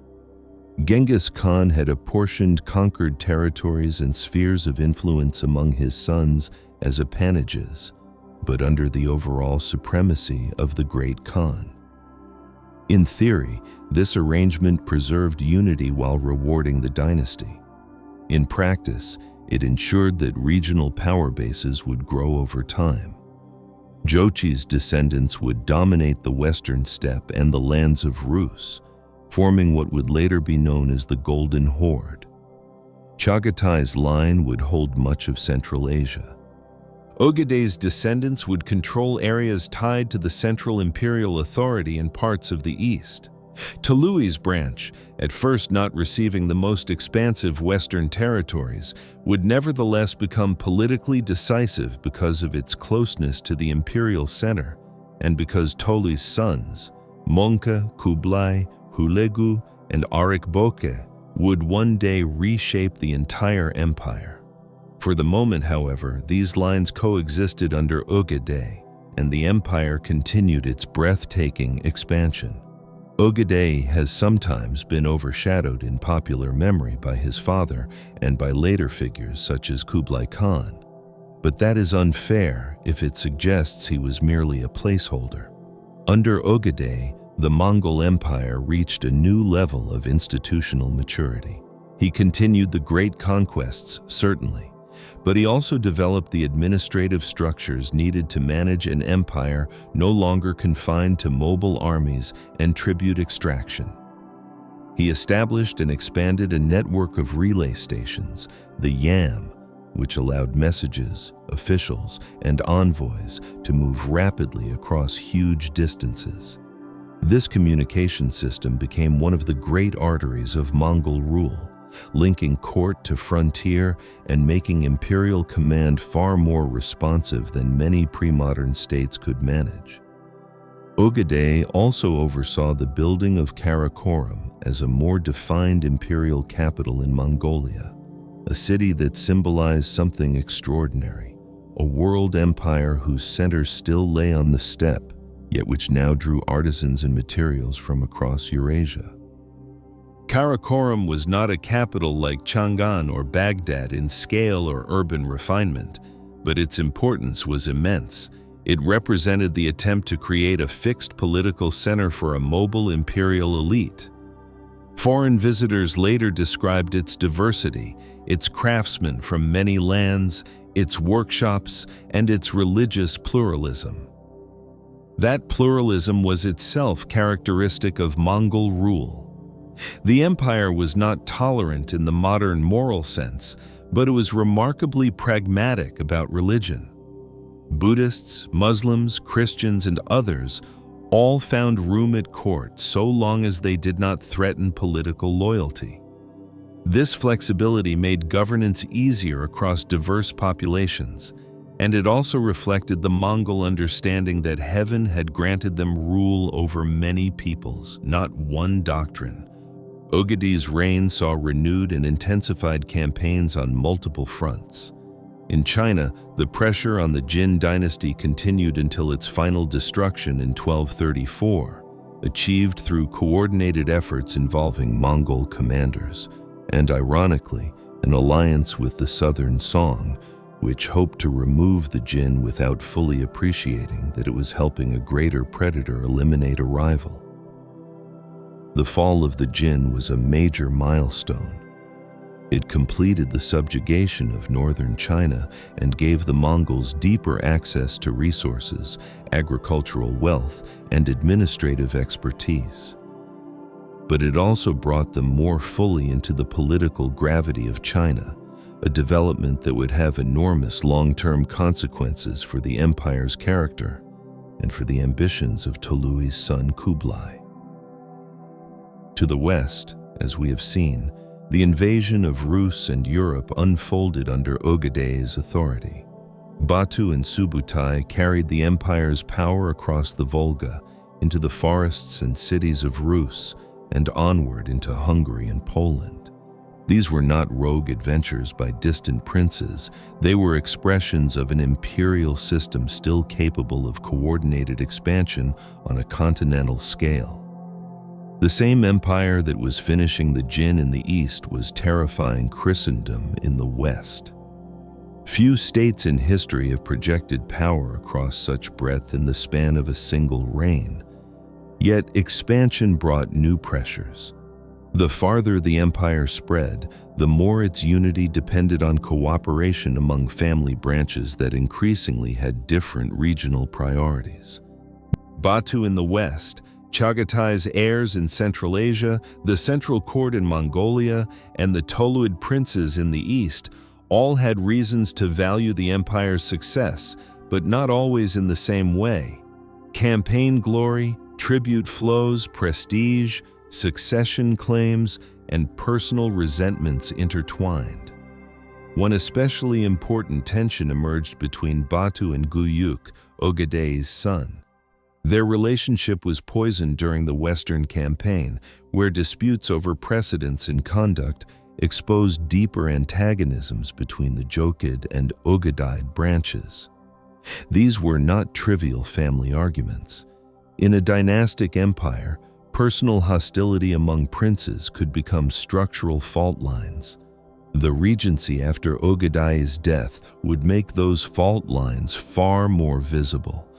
Ogedei died in 1241, reportedly after years of heavy drinking had weakened him. His death came at a critical moment, just as the armies in Europe had achieved stunning victories. The Great Western Campaign halted and partially reversed, not because Europe had decisively thrown the Mongols back, but because succession politics once again demanded attention. This is one of the most revealing patterns in Mongol imperial history. The empire was strong enough to conquer across continents, yet still vulnerable to the rhythms of dynastic politics at its core. No matter how far a cavalry army rode, legitimacy still had to be settled among the house of Genghis. After Ogedei's death, his widow, Teragene Khatun, emerged as a formidable political actor.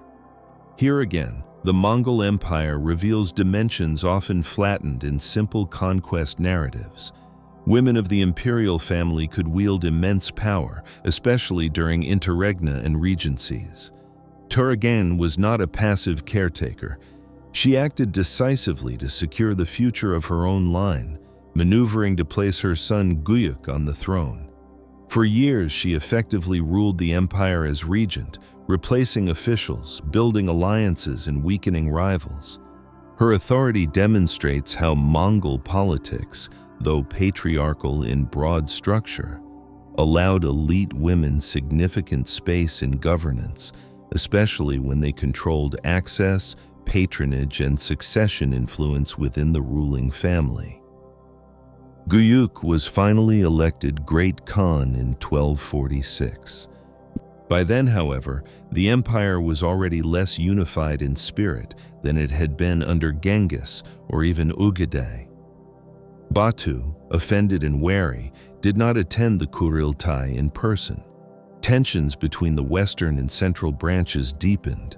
Guyuk himself seems to have possessed intelligence and resolve, but also a temperament ill-suited to reconciliation. His reign was short, and before any final showdown with Batu could occur, he died in 1248 while moving westward, perhaps with political confrontation in mind. Once again, the empire faced a succession crisis, and once again, elite women helped shape the outcome. Guyuk's widow, Ogul Kaimish, attempted to preserve Ogedei influence, but the political tide was turning. The decisive shift came with the rise of the Toluid branch. Batu, despite not seeking the title of Great Khan for himself, played kingmaker. He supported the elevation of Mongke, Tolui's son, who was elected Great Khan in 1251. This was a profound turning point. It meant that the central imperial title had passed out of the Ogedei line and into the Toluid one. The transition was not gentle. Mongke's rise was followed by purges of rivals and a hard assertion of authority. The empire was still won in formal terms, but its internal politics had grown harsher and the trust among branches thinner. The need to purge, intimidate, and narrow the field of opposition was itself evidence that the age of effortless dynastic unity had ended.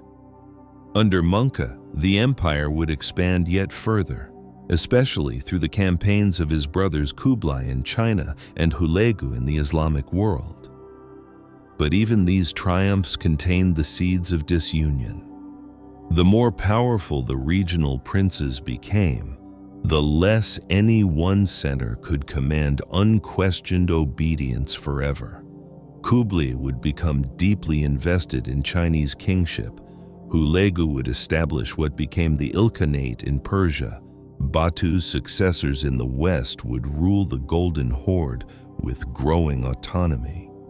The Chagatai realm in Central Asia would remain a distinct arena of power and conflict.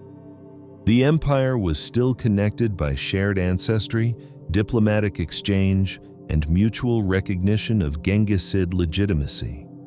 But politically, it was beginning to resemble a family of empires more than a single unquestioned state. This is the central paradox of Mongol greatness after Genghis Khan.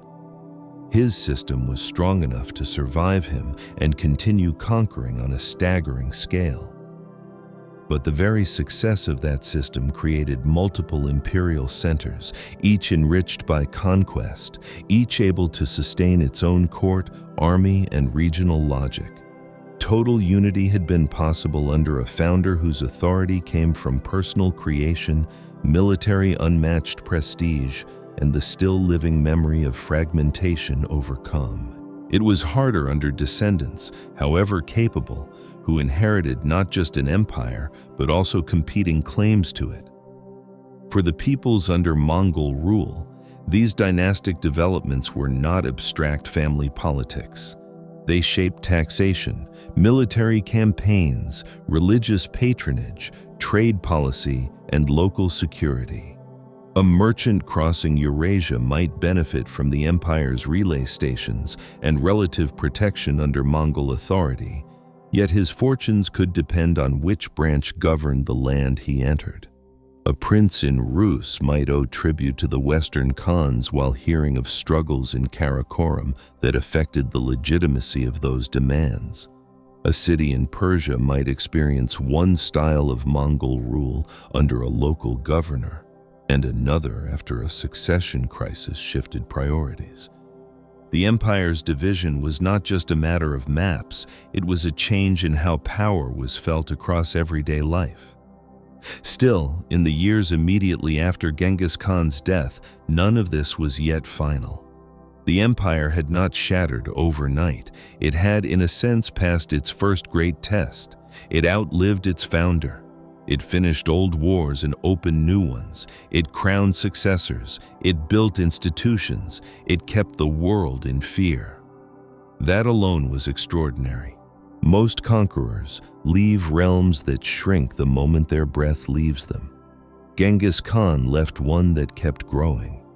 But growth was not the same as coherence, and every new conquest enlarged the question of who, in the end, ruled in the name of the House of Genghis.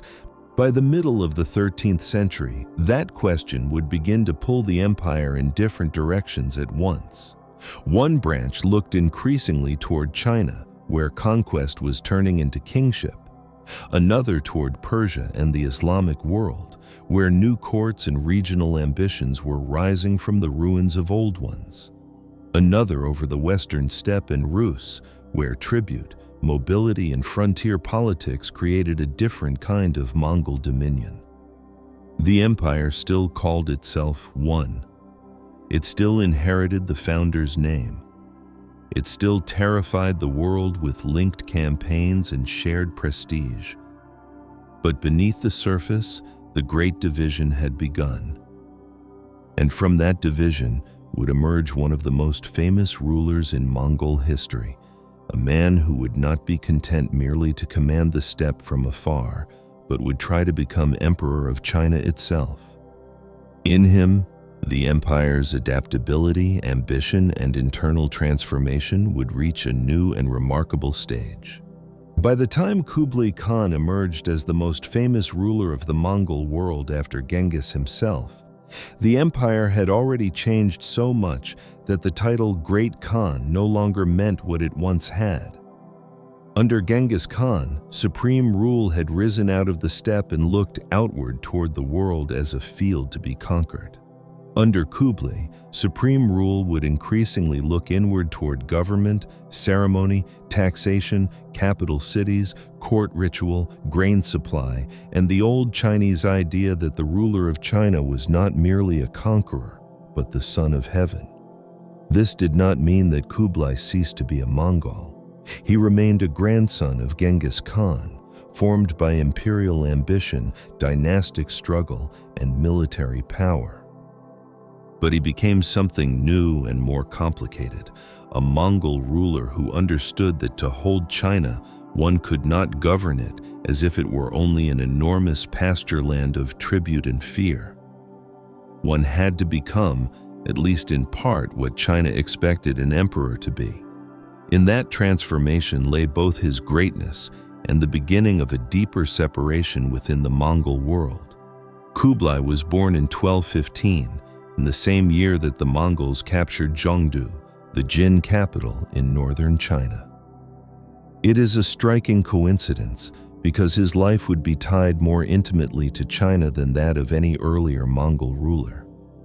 He was the son of Tolui, Genghis Khan's youngest son, and Sorghaghtani Beki, one of the most remarkable women in the history of the empire. Sorghaghtani was intelligent, politically skilled, and deeply influential in securing the future of her sons. A Christian of the Church of the East by background, she moved through the religiously mixed world of the Mongol elite with extraordinary competence.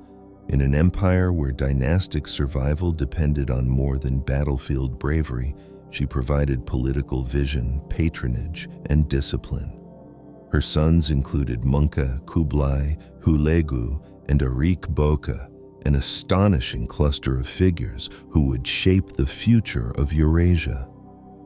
If Genghis founded the empire, women like Sorghaghtani helped make sure it did not disappear into the ambitions of rival branches before her sons could claim their place within it.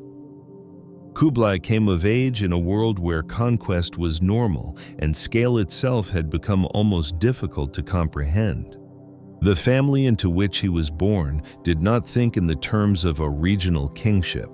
Their horizons stretched from Chinese cities to Central Asian oases, from Persian courts to the forests of Rus. Yet Kublai's own path was marked by a growing engagement with Chinese lands and Chinese political culture. Unlike some Mongol princes, who remained more deeply rooted in steppe priorities alone, Kublai was drawn toward the possibilities of settled rule. He learned from Chinese advisors, paid attention to agricultural administration, and seems to have grasped earlier than many of his kinsmen that the conquest of China would never be secured by terror alone. Armies could burn cities and break dynasties, but they could not easily govern tens of millions of people without bureaucracy, taxation systems, granaries, scholars, local officials, and a stable flow of grain to armies and capitals. The rise of the Toluid branch under Mongol Khan was what gave Kublai his great opening. When Mongol became Great Khan in 1251, the empire was still formally united, but it was already balanced uneasily among its major family branches. Mongol moved to secure Toluid power and to continue expansion on the grandest scale. He assigned major commands to his brothers. Hulegu would move west and lay the foundations of Mongol rule in Persia and Iraq. Kublai would oversee campaigns and administration in North China and the frontier of the southern Song. These responsibilities did not merely make Kublai a military commander. They made him a ruler in practice over one of the richest and most administratively complex regions of the empire. North China, even after the fall of the Jin, was not a passive possession. It had suffered war, displacement, and devastation, but it remained full of cities, agricultural wealth, educated elites, and institutional habits far older than the Mongol Empire itself. To rule it effectively required choices. Should Mongol princes reduce it to a conquered revenue basin ruled mainly through military exactions? Or should they preserve and restore civil administration so that the region would produce durable wealth? Kublai leaned increasingly toward the second path.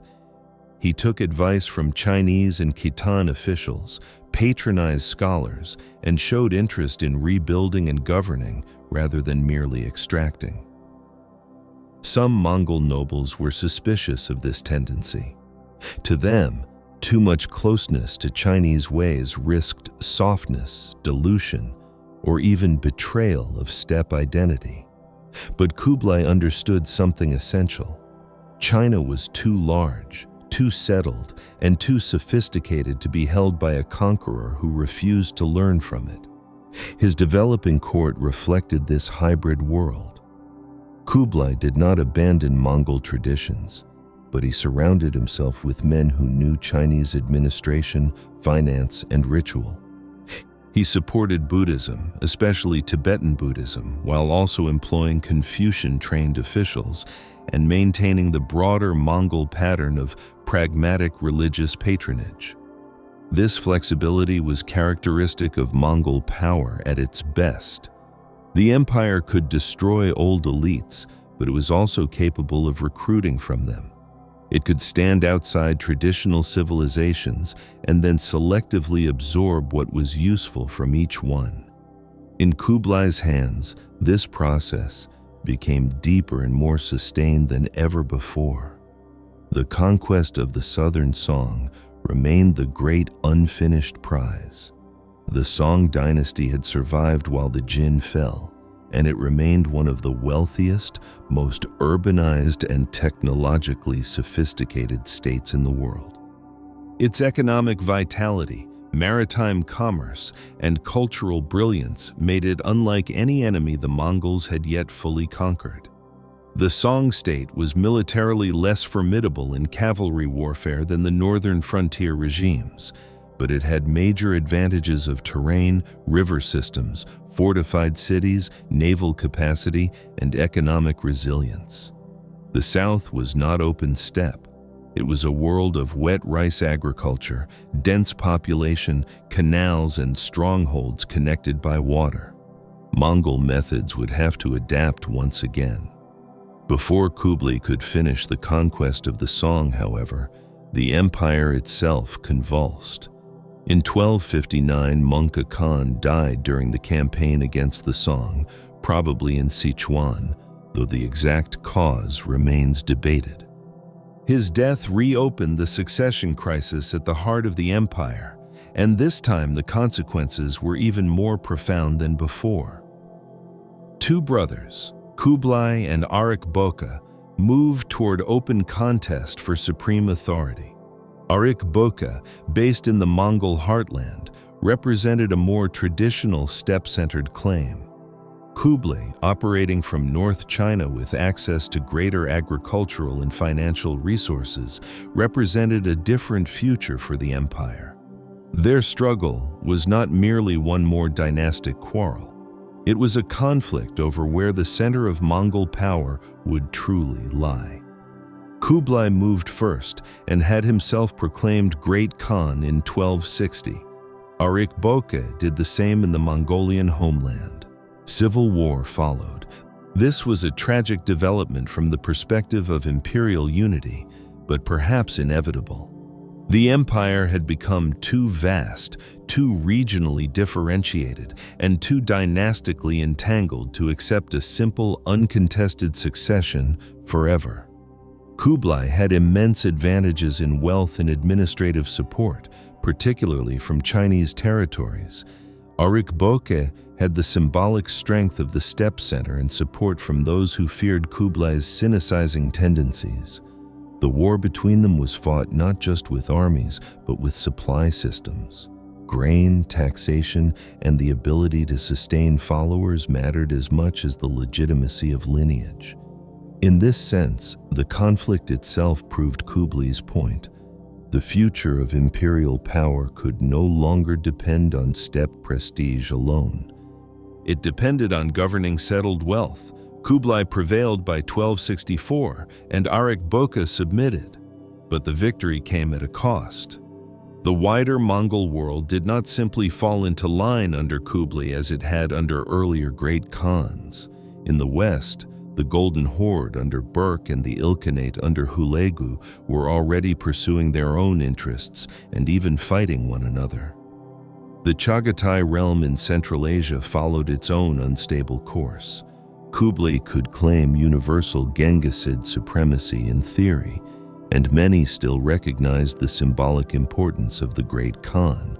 But in practice, the empire had become a family of major khanates whose unity was thinner than before.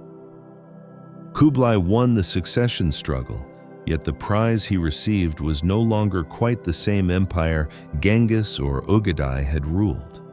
It was in this context that Kublai made the most consequential decision of his reign. He would become Emperor of China in full.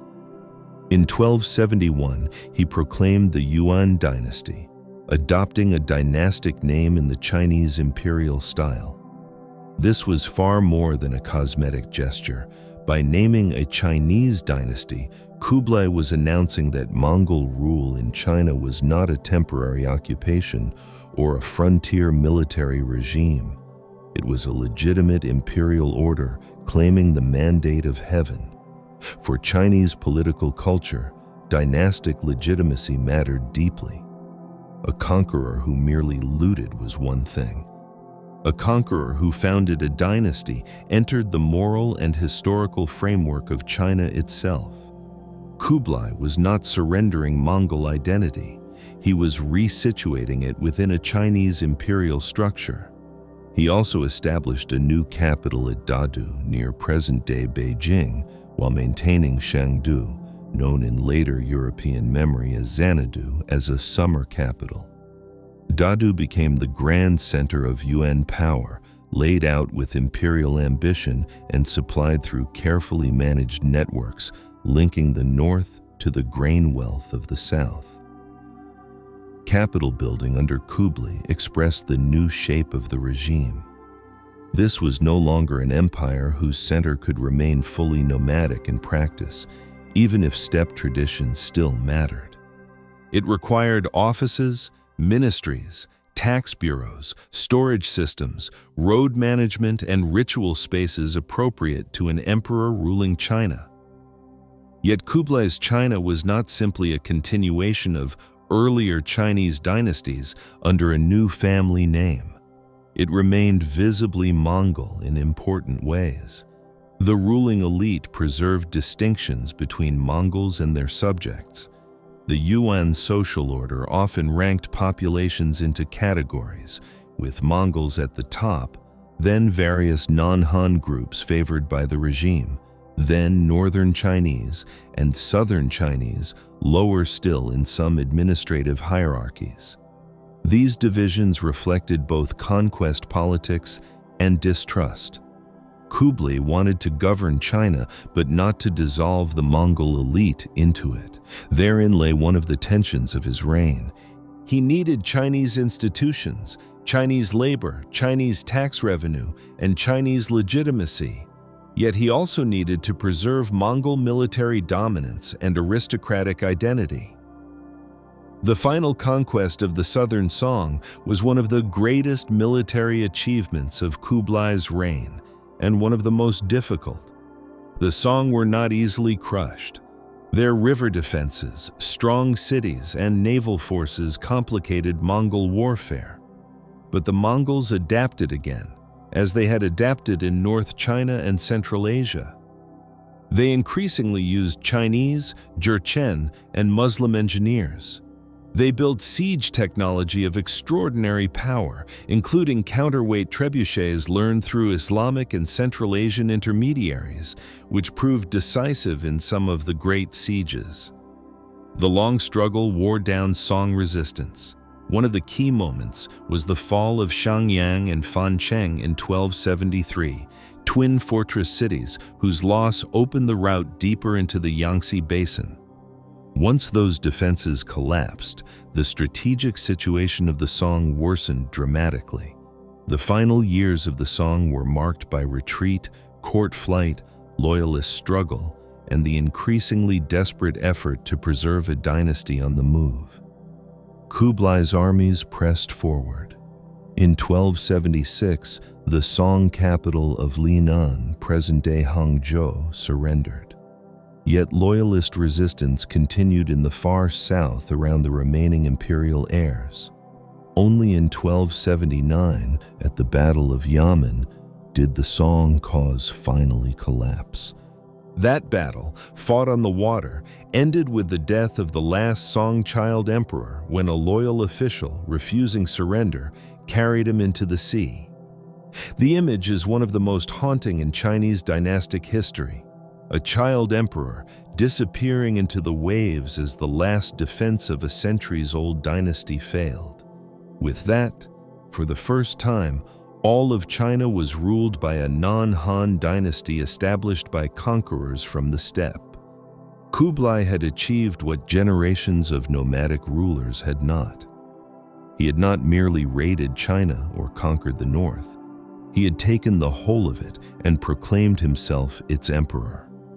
This was the summit of Mongol adaptation, and perhaps also the point at which the Mongol Empire became irreversibly plural in identity.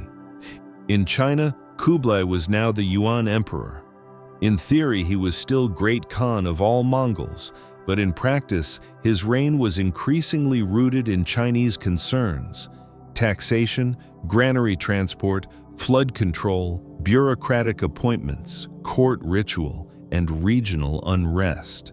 This did not make him less imperial, only differently imperial.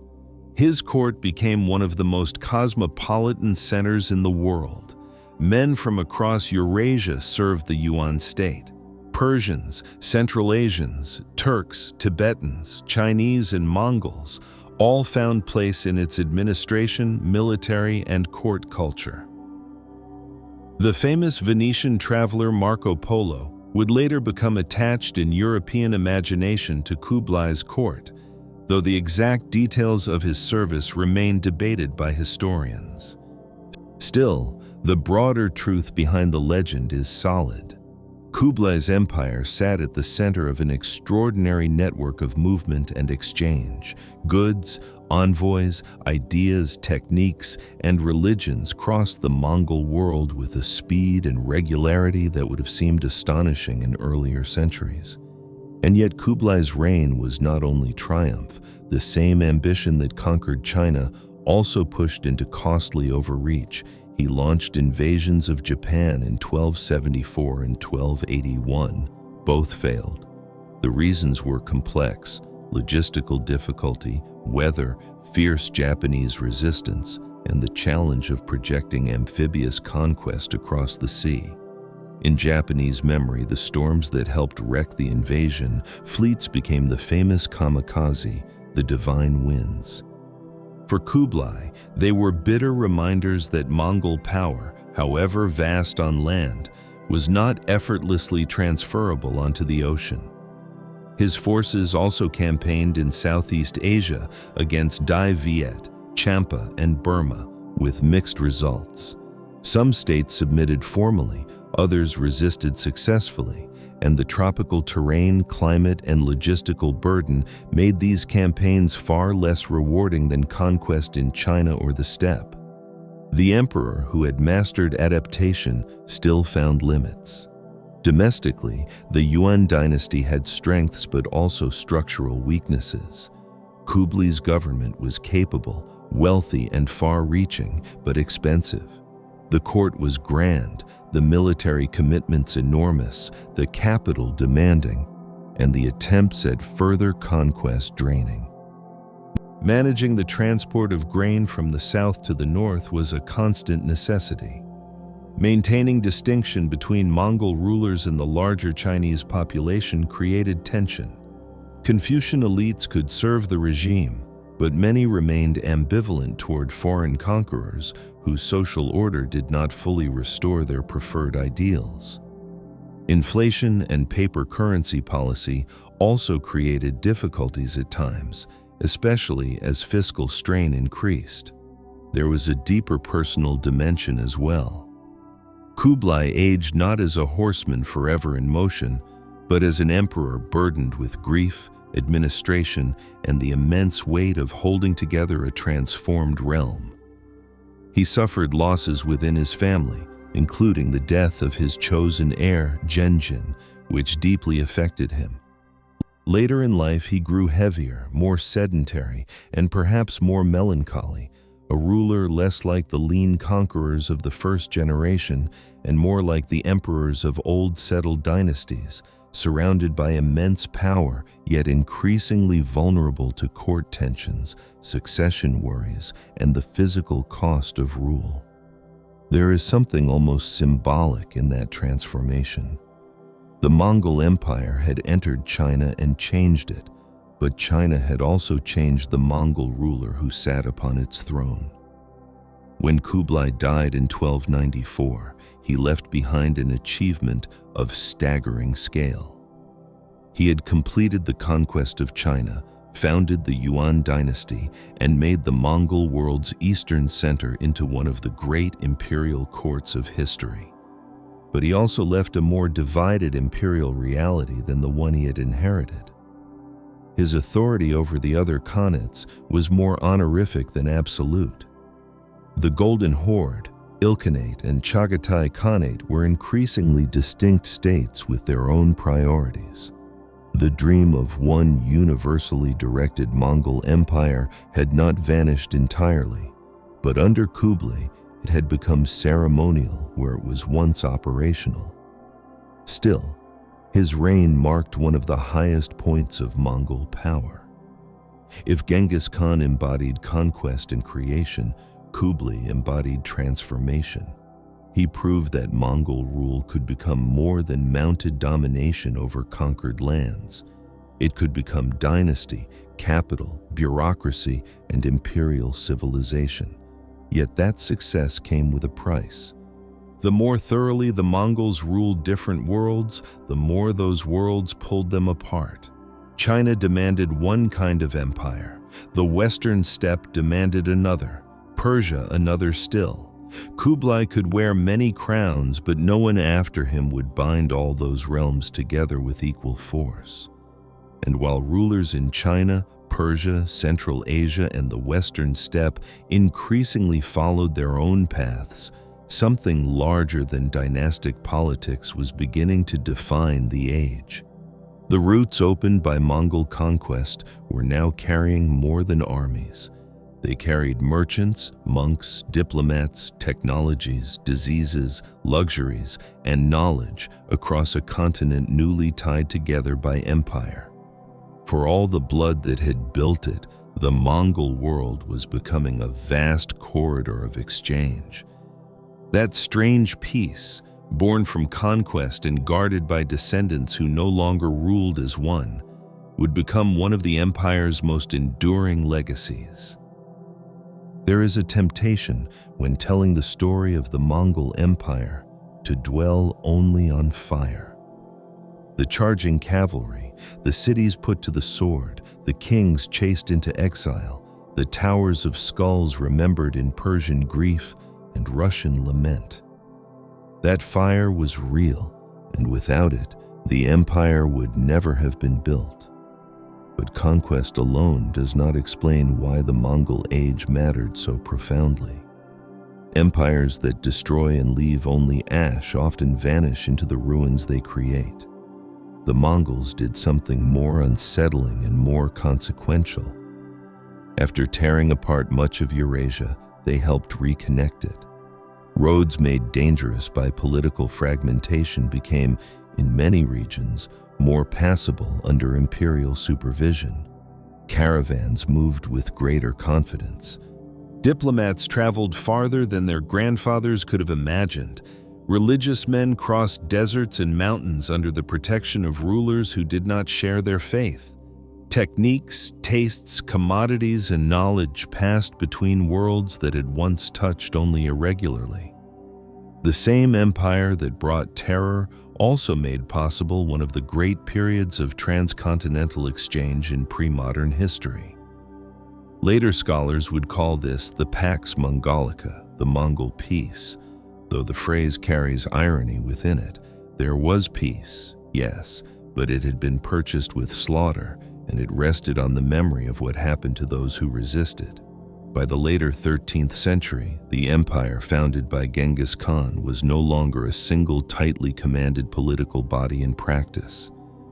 The Yuan Dynasty in China, the Ilkhanate in Persia and Iraq, the Golden Horde in the Western steppe and Rus, and the Chagatai Khanate in Central Asia were increasingly distinct states ruled by branches of the same imperial family.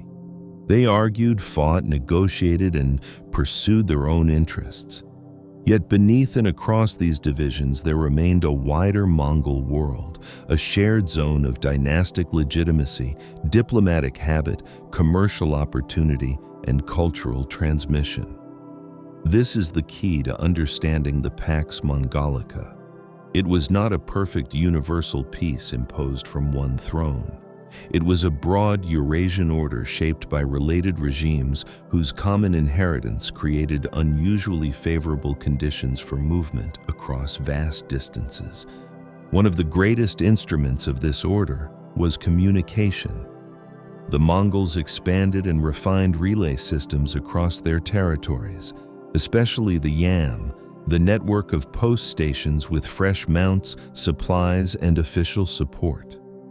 Earlier regimes had used courier systems, of course, but the Mongols developed theirs on a continental scale. Official messengers could ride with remarkable speed, changing horses and passing from station to station. This allowed imperial courts to project information farther and faster than many other medieval states could manage. A command sent across steppe and desert could move with startling efficiency.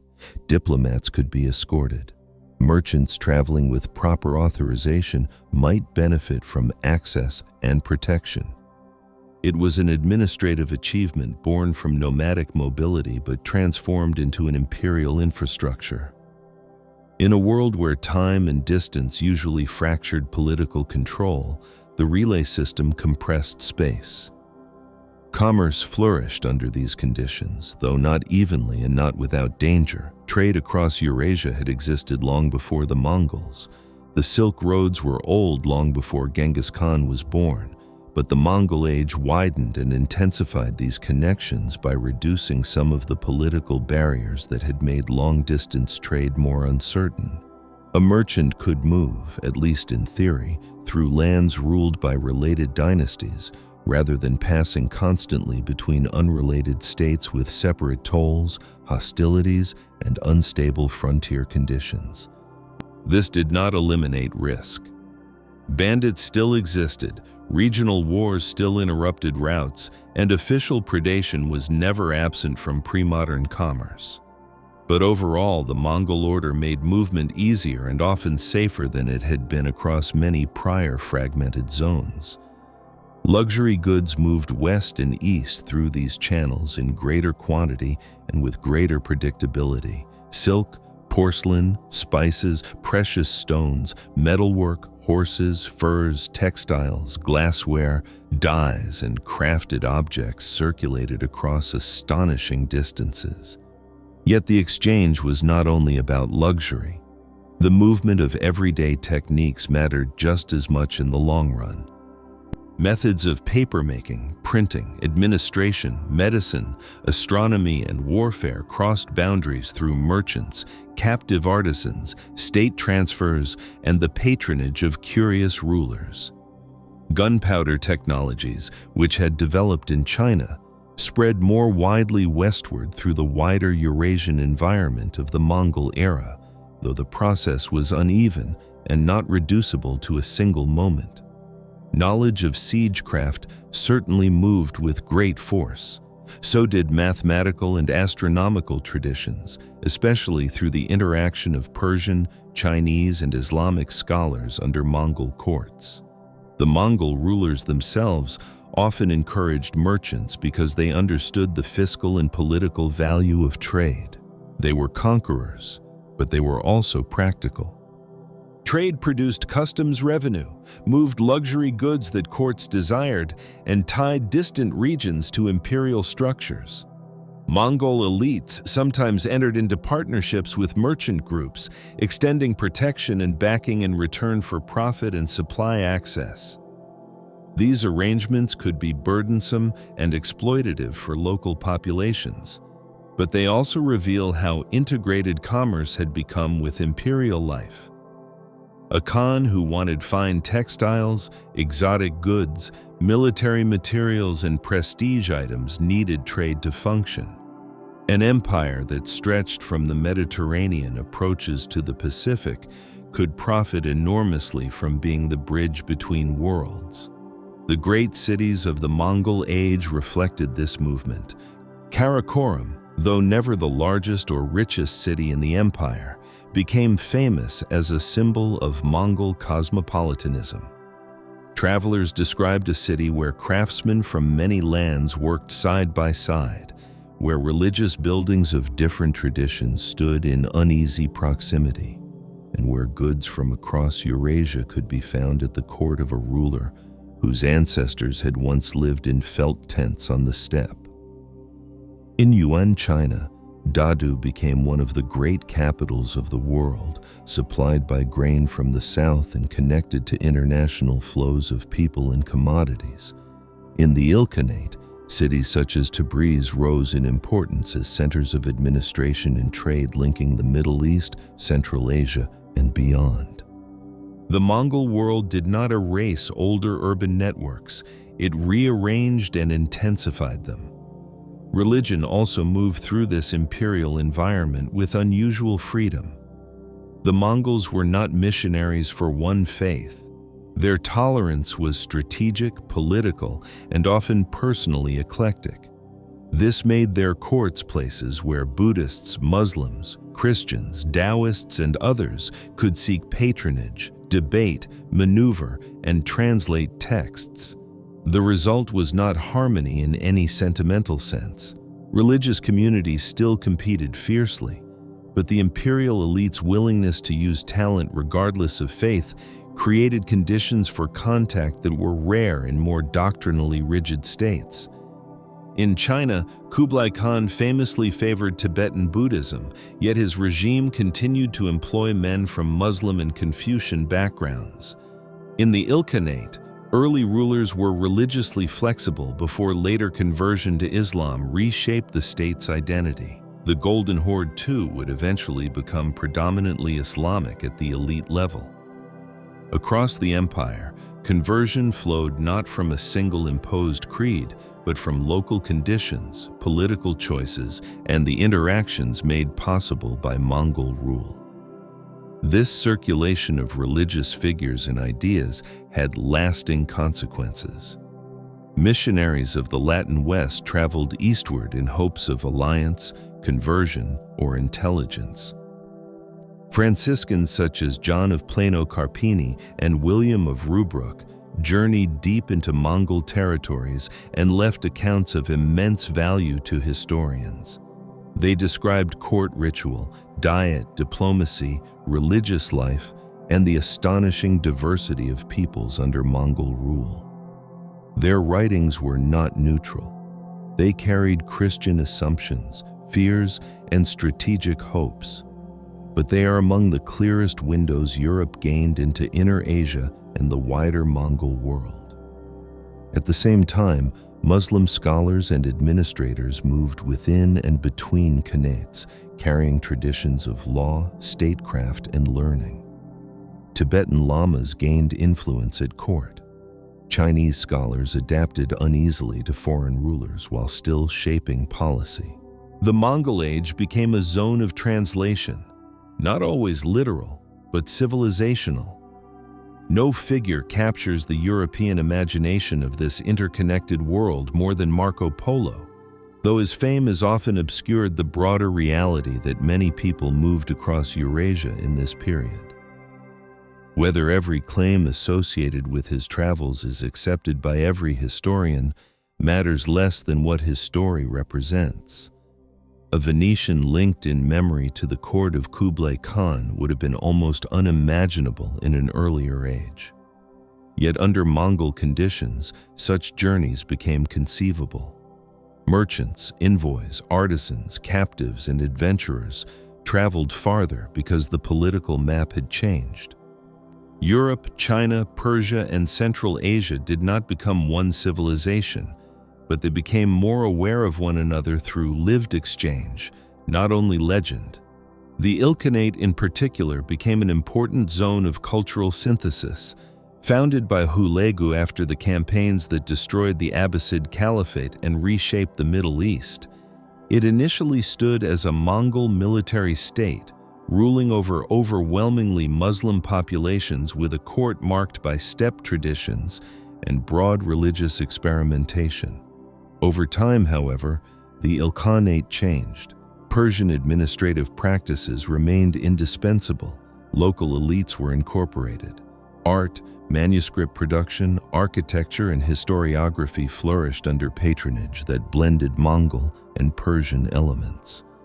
One of the greatest historical works of the period, Rashid al-Din's Universal History, emerged from this environment.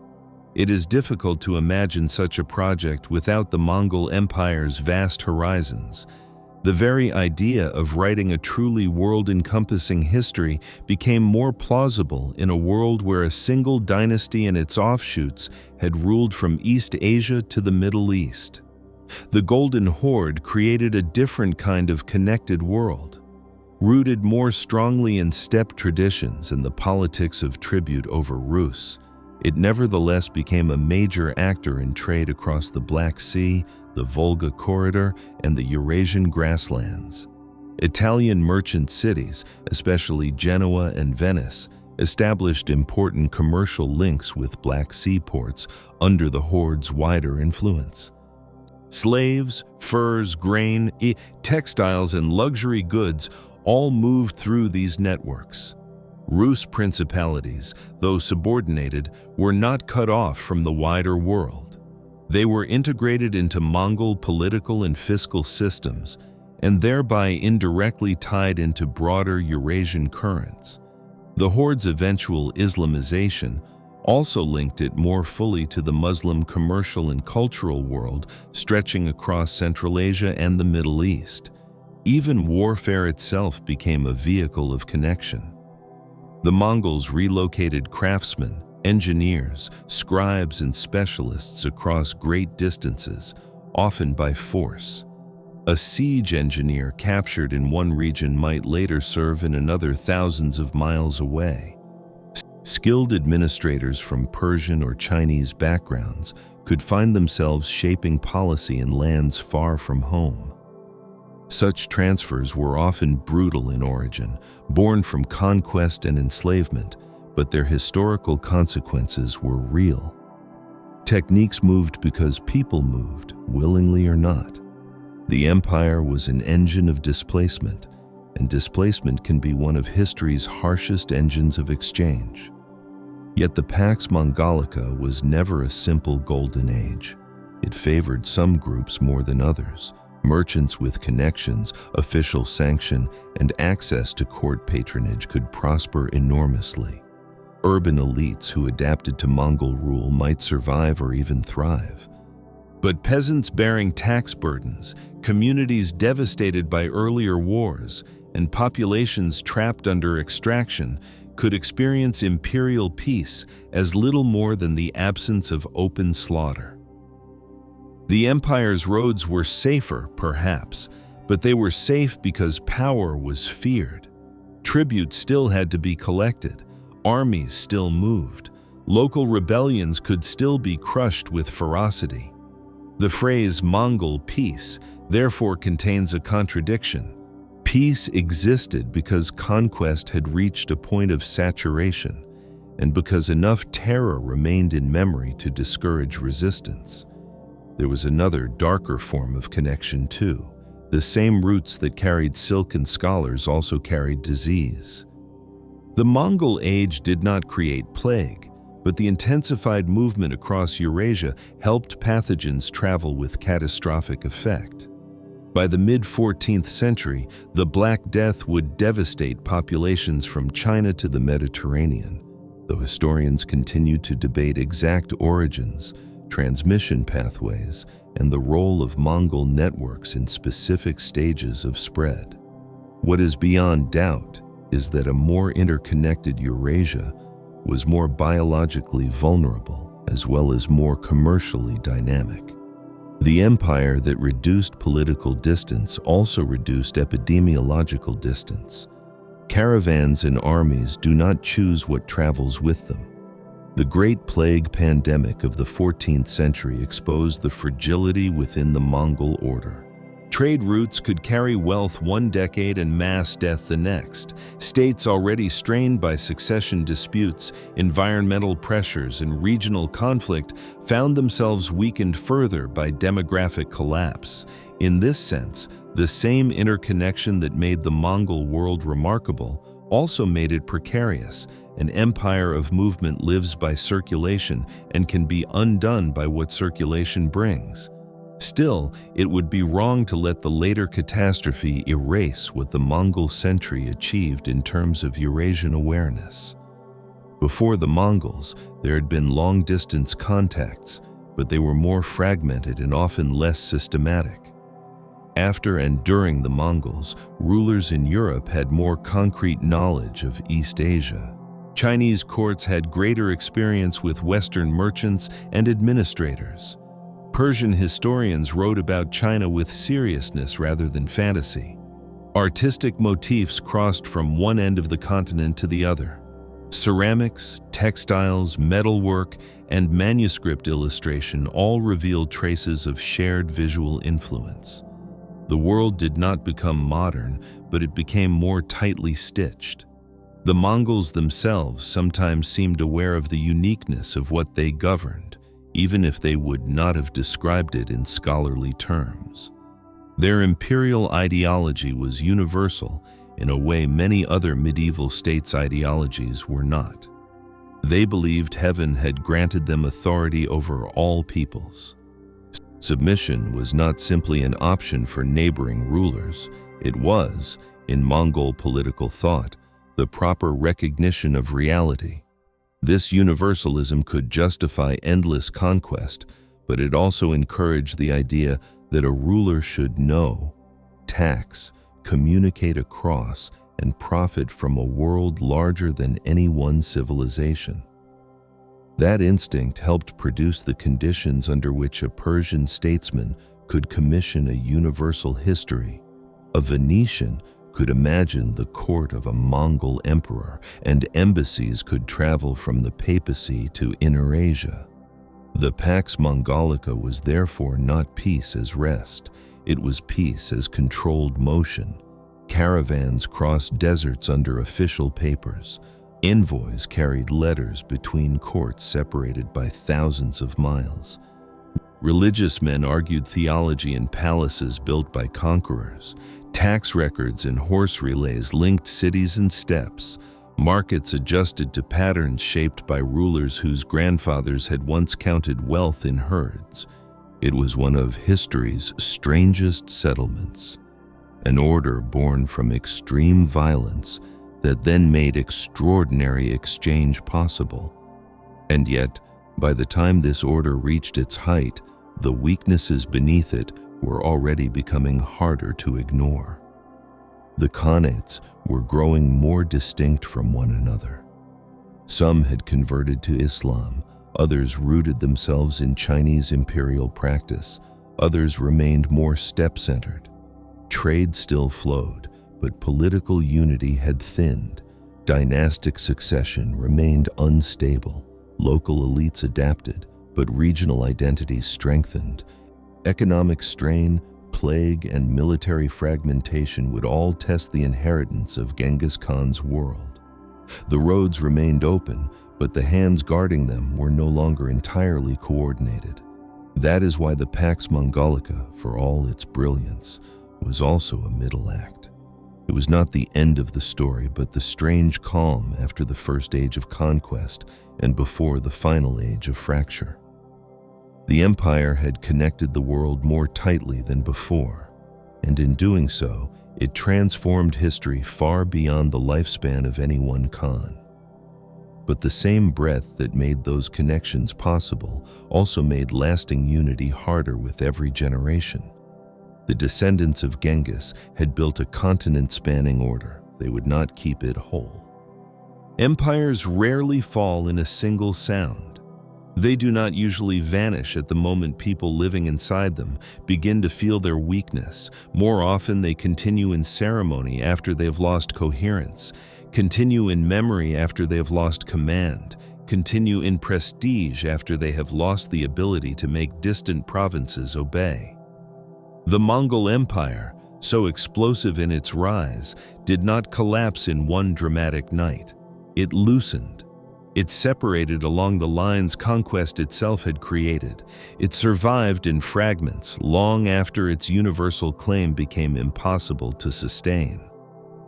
The descendants of Genghis Khan kept ruling across much of Eurasia, and in some places they ruled magnificently. But the dream of one empire under one unquestioned center faded generation by generation. The fracture was slow enough that those living through it may not always have recognized it as a final process. Yet by the 14th century, the world made by Mongol conquest was no longer one empire in any practical sense. It was several successor worlds, each carrying part of the inheritance and each altered by the lands it ruled. The first reason for this slow fracture was built into the empire from the moment it succeeded. The Mongols had conquered too much, too quickly, across landscapes too different to remain permanently governed in one mode. China demanded bureaucratic continuity, grain management, flood control, and a style of imperial legitimacy rooted in dynastic tradition.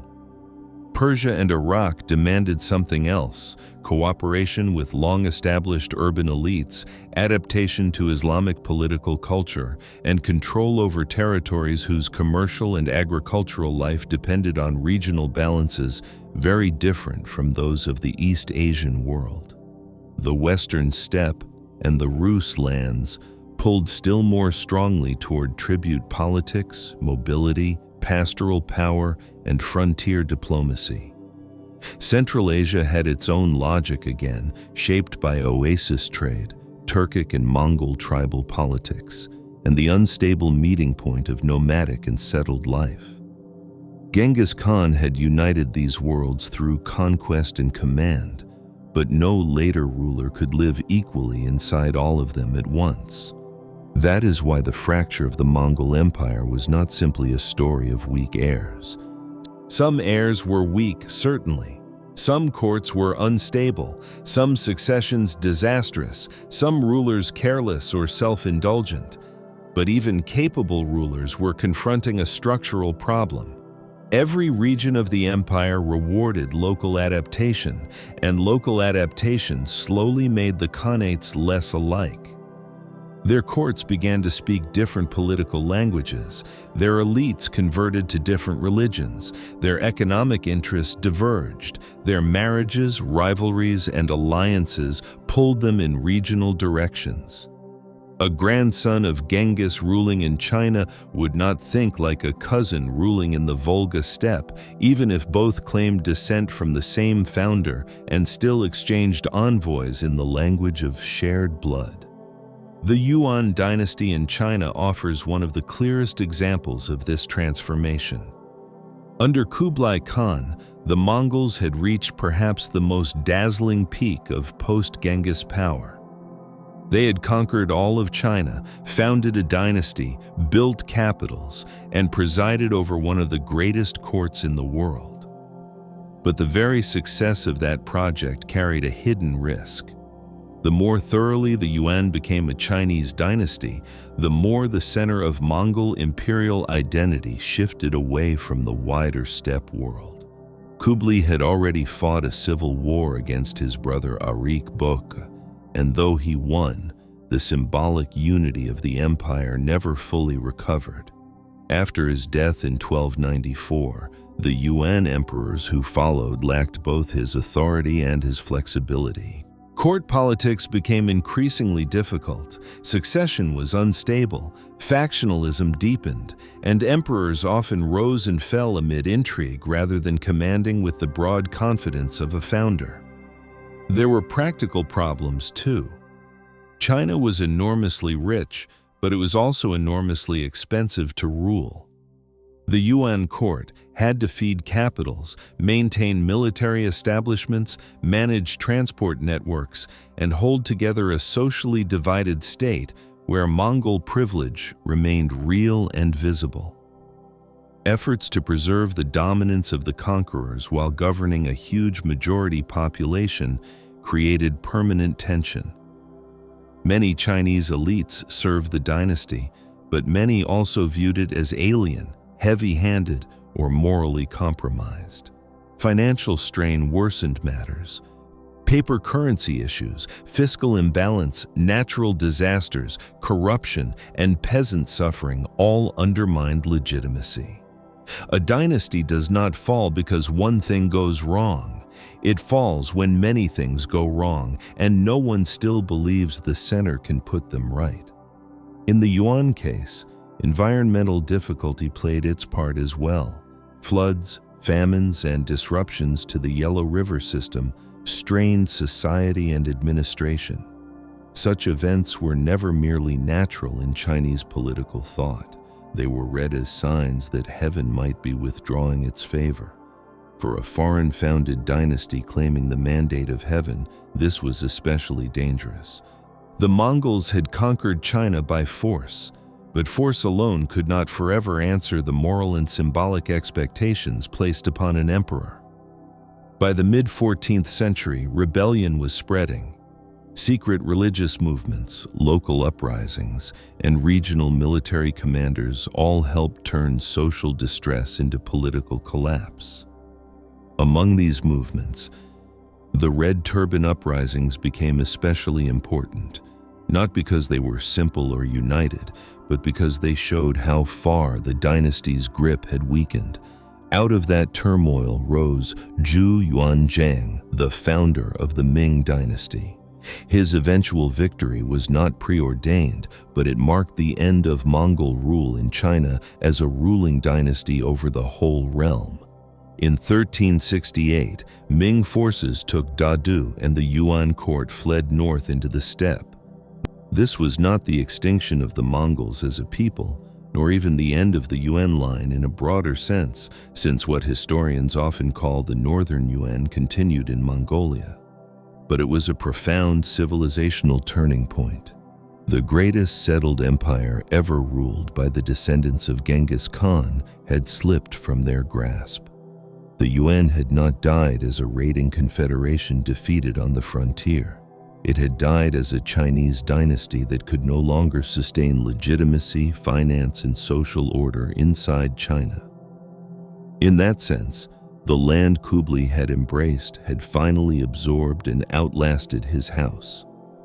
In the west, the Ilkhanate followed a different path to fragmentation. Founded by Hulagu in the wake of the great westward campaigns that toppled the Abbasid Caliphate and remade the political map of the Middle East, the Ilkhanate began as unmistakably Mongol in military style and dynastic prestige. Yet from the beginning, it depended heavily on Persian administrative traditions and on governing overwhelmingly non-Mongol populations. Over time, that dependence became transformation. The rulers of the Ilkhanate moved closer to Persian statecraft, Persian court culture, and crucially, Islam. The conversion of Ghazan Khan to Islam in 1295 was one of the great watershed moments in the history of the Mongol world. It did not make the Ilkhanate cease to be Mongol, but it decisively altered its political identity. A regime that had once stood as an outside conqueror over the Islamic world was now becoming an Islamic monarchy in its own right. This transformation had deep consequences. It improved the Ilkhanate's legitimacy among Muslim subjects and helped integrate it more fully into the political and cultural traditions of the Middle East. But it also widened the distance between it and other branches of the Mongol world whose political centers had evolved differently. Earlier, conflicts between the Ilkhans and the Golden Horde had already shown that shared descent from Genghis Khan did not prevent war. Burqa Khan of the Golden Horde, who had converted to Islam, had fought Hulagu in part over politics, geography, and outrage at the destruction of Muslim lands. That conflict was one of the clearest signs that the empire's common identity had weakened into interkhanate rivalry.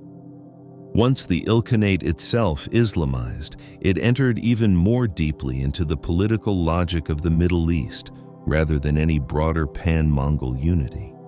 The Ilkhanate remained formidable for a time, and under rulers like Ghazan, it pursued major reforms in administration, taxation, and statecraft. But like the Yuan, it depended heavily on the personal competence of its rulers. After the death of Abu Sa'id in 1335 without a strong heir, the Ilkhanate fragmented rapidly. Local dynasties, military commanders, and regional powers pulled it apart.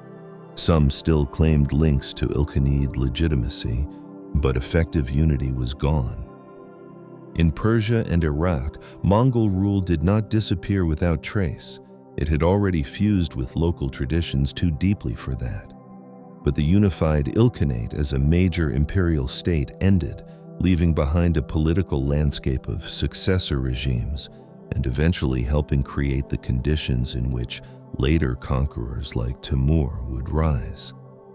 The Chagatai Khanate in Central Asia faced perhaps the most persistent tension between nomadic and settled ways of rule. It occupied a region where steppe aristocracy, Turkicization, oasis urban life, and Islamic influence all interacted intensely. The descendants of Chagatai ruled over territories that were hard to govern from any single center, and factionalism was frequent. Some Khans leaned toward more sedentary Islamic or urban modes of rulership, while others remained closer to steppe traditions. The result was recurring instability. The Khanate increasingly split into eastern and western zones of power with different political rhythms and cultural environments. In the west, the settled and urban character of Transoxiana encouraged one type of elite politics. In the east, in what later sources call Mogolistan, steppe traditions remained stronger. The fragmentation of the Chagatai realm shows again that Mongol imperial descent alone was not enough to hold very different societies together without a strong centralizing force. The Golden Horde, perhaps more than any other major branch, preserved the image of a great steppe dominion for the longest time. Rooted in the western Ulus of Jochi's descendants, it ruled the steppe north of the Black and Caspian Seas and exercised overlordship over the Rus principalities. Its Khans did not need to become Chinese emperors or Persian-style monarchs in order to remain powerful. Their strength lay in controlling trade corridors, exacting tribute, dominating the pastoral and military world of the steppe, and playing the politics of Rus princes against one another. For a long time, this system worked. The Golden Horde was wealthy, feared, and strategically positioned between Europe, the Islamic world, and Inner Asia. Yet even the Golden Horde changed. It too Islamized over time, especially under Uzbek Khan in the early 14th century, when Islam became the dominant religion of the ruling elite. This strengthened ties to the wider Muslim world, but also gave the horde a political identity more regionally grounded than universally Mongol. Internal succession struggles were another chronic problem. Because legitimacy rested in Genghisid descent, but many descendants existed, the pool of potential claimants remained broad and unstable. Rival Khans, short reigns, intrigues, and military backing by competing factions made the horde formidable outwardly but vulnerable within. Over time, these tensions eroded central strength. For the Rus lands, Mongol power under the Golden Horde was one of the defining facts of political life for generations. Princes traveled to the horde to receive patents of authority. Tribute had to be collected. Rival principalities sought Mongol favor against one another. This was subordination, often humiliating and burdensome, but it was also politically formative. Moscow in particular rose by becoming highly skilled at serving the horde, collecting tribute, and outmaneuvering rivals within a system the Mongols had imposed. The irony is historical and severe. Mongol domination helped create the conditions in which one Rus principality, Moscow, could gradually accumulate power over others. In time, that principality would turn the habits of centralization, extraction, and military organization sharpened under Mongol supremacy into tools for resisting Mongol authority itself. The weakening of the Golden Horde in the late 14th and 15th centuries came from several directions at once. Dynastic conflict undermined stability, trade routes shifted, plague and broader Eurasian disruptions affected populations and revenue. Most dramatically, the rise of Timur in Central Asia brought devastating external pressure. Timur was not a descendant of Genghis Khan in the direct male line, but he understood perfectly the symbolic and political power of Mongol imperial legacy. He used puppet Chagatai Khans for legitimacy while building his own military empire. His invasions of the Golden Horde, especially the destruction inflicted on Tokhtumish and Horde cities in the 1390s, were catastrophic. The Western steppe power that had once terrified Europe was never the same after Timur's blows. It lingered, divided into successor khanates, but its age of unified dominance had passed. Timur himself is worth pausing over because his career reveals how the Mongol Empire's fracture did not erase its model. Instead, it left behind an imperial vocabulary of legitimacy, conquest, and world ambition that later rulers could adopt. Timur admired and imitated aspects of Mongol warfare and statecraft while also drawing from Persian and Islamic traditions. He rose not inside a still unified Mongol Empire, but in the ruins and successor spaces it had left behind. In that sense, he was both heir and gravedigger of the Mongol world. The fact that such a conqueror could emerge from Central Asia in the wake of Mongol fragmentation tells us that the empire's political imagination endured even after its unity did not. The plague years deepened the fractures everywhere. The Black Death and related waves of epidemic mortality devastated societies across Eurasia in the mid-14th century. Populations fell, trade suffered severe disruption, tax bases shrank, and political stress intensified. The Mongol world, once celebrated for facilitating transcontinental movement, now felt the darker side of interconnection. Roots that had carried merchants and diplomats had also helped carry disease. The Khanates, already dealing with succession disputes and regional divergence, faced a demographic and economic crisis on top of everything else. No empire responds well to massive mortality, but a loosely connected family of empires with unstable leadership was especially vulnerable. There was also the matter of identity, quieter than war, but just as powerful over time. The Mongols who ruled these different lands did not remain culturally frozen as the horsemen of Genghis Khan's youth. In China, they became Yuan emperors and then northern Yuan rulers after retreating to Mongolia. In Persia, they became increasingly Persianate and Muslim. In the western steppe, they blended with Turkic-speaking populations and Islamic traditions, helping create what later generations would often call Tatar identities in broader regional usage. In Central Asia, Mongol and Turkic elements mixed so deeply that strict distinctions often blurred. This was not cultural disappearance in a simple sense. It was transformation through rule. The conquerors had entered great civilizations and been changed by them even as they changed them. That is one reason the end of the Mongol Empire is difficult to date with perfect confidence. Was it when Kublai could no longer command the other Khanates in fact? Was it when the Khanates fought one another as independent states? Was it when the Yuan fell from China in 1368? Was it when the Ilkhanate collapsed in 1335? Was it when the Golden Horde lost its unity? The answer depends on what one means by empire.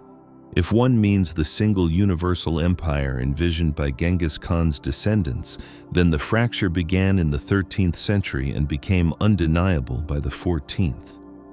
If one means political regimes founded by the House of Genghis and ruling major parts of Eurasia, then the Mongol imperial legacy lasted much longer. Chinggisid legitimacy remained powerful in Central Asia, the steppe, and beyond for centuries. Even rulers who were not direct descendants often needed Genghisid puppets or marriage ties to cloak themselves in proper authority. The empire broke, but its prestige outlived its unity by a very long time. And that may be the truest way to understand the ending. The Mongol Empire did not conclude as a simple failure. It concluded as diffusion. What had once been concentrated in one storm of conquest spread into many political traditions. The Yuan left marks on Chinese statecraft, frontier policy, and the memory of foreign dynastic rule. The Ilkhanate helped shape Persian administration, art, and historical writing. The Golden Horde shaped the political development of Rus, the circulation of trade in the steppe, and the Islamic world of the north. The Chagatai inheritance fed into the later histories of Central Asia and the Timurid age. Everywhere the empire went, it left institutions, scars, roads, stories, and altered balances of power. Its violence remained part of that legacy too. Whole cities had been erased, populations had been uprooted, Dynasties had died under its hooves. The memory of Mongol slaughter survived in chronicles, not because chroniclers loved exaggeration on, but because for many communities the arrival of Mongol war was the worst thing their world had ever endured. Yet that memory existed beside another truth. The empire had also pulled Eurasia into closer relation than before. It had made a larger world imaginable. Merchants, scholars, envoys, and rulers after the Mongols all inherited that widened horizon. In the end, perhaps the deepest irony of the Mongol Empire is that it was too successful to remain one thing. It conquered civilizations so large and so old that ruling them required change. Change created divergence. Divergence became separation. Separation became successor states. The empire did not fail because the Mongols were incapable of ruling. It fractured because they proved capable of ruling too many different worlds, each of which gradually remade its conquerors in a different image. So the story that began on the hard grasslands of Mongolia, with a boy abandoned after his father's death, does not end with one throne overturned or one capital burned. It ends across continents. It ends in Beijing under the Ming, in Persian courts writing universal histories, in the Rus lands learning statecraft under tribute, in Central Asian warlords claiming the shadow of Genghis, in caravan routes haunted by both prophet and plague, in lineages that forgot old languages and adopted new faiths, but still guarded descent from the great conqueror as a treasure greater than gold. The empire itself broke apart. Its world did not. The Mongols had remade Eurasia too deeply for that. And so the hoofbeats faded, not because they were forgotten, but because they had passed into the ground of history itself. What remained was not silence. It was a changed world.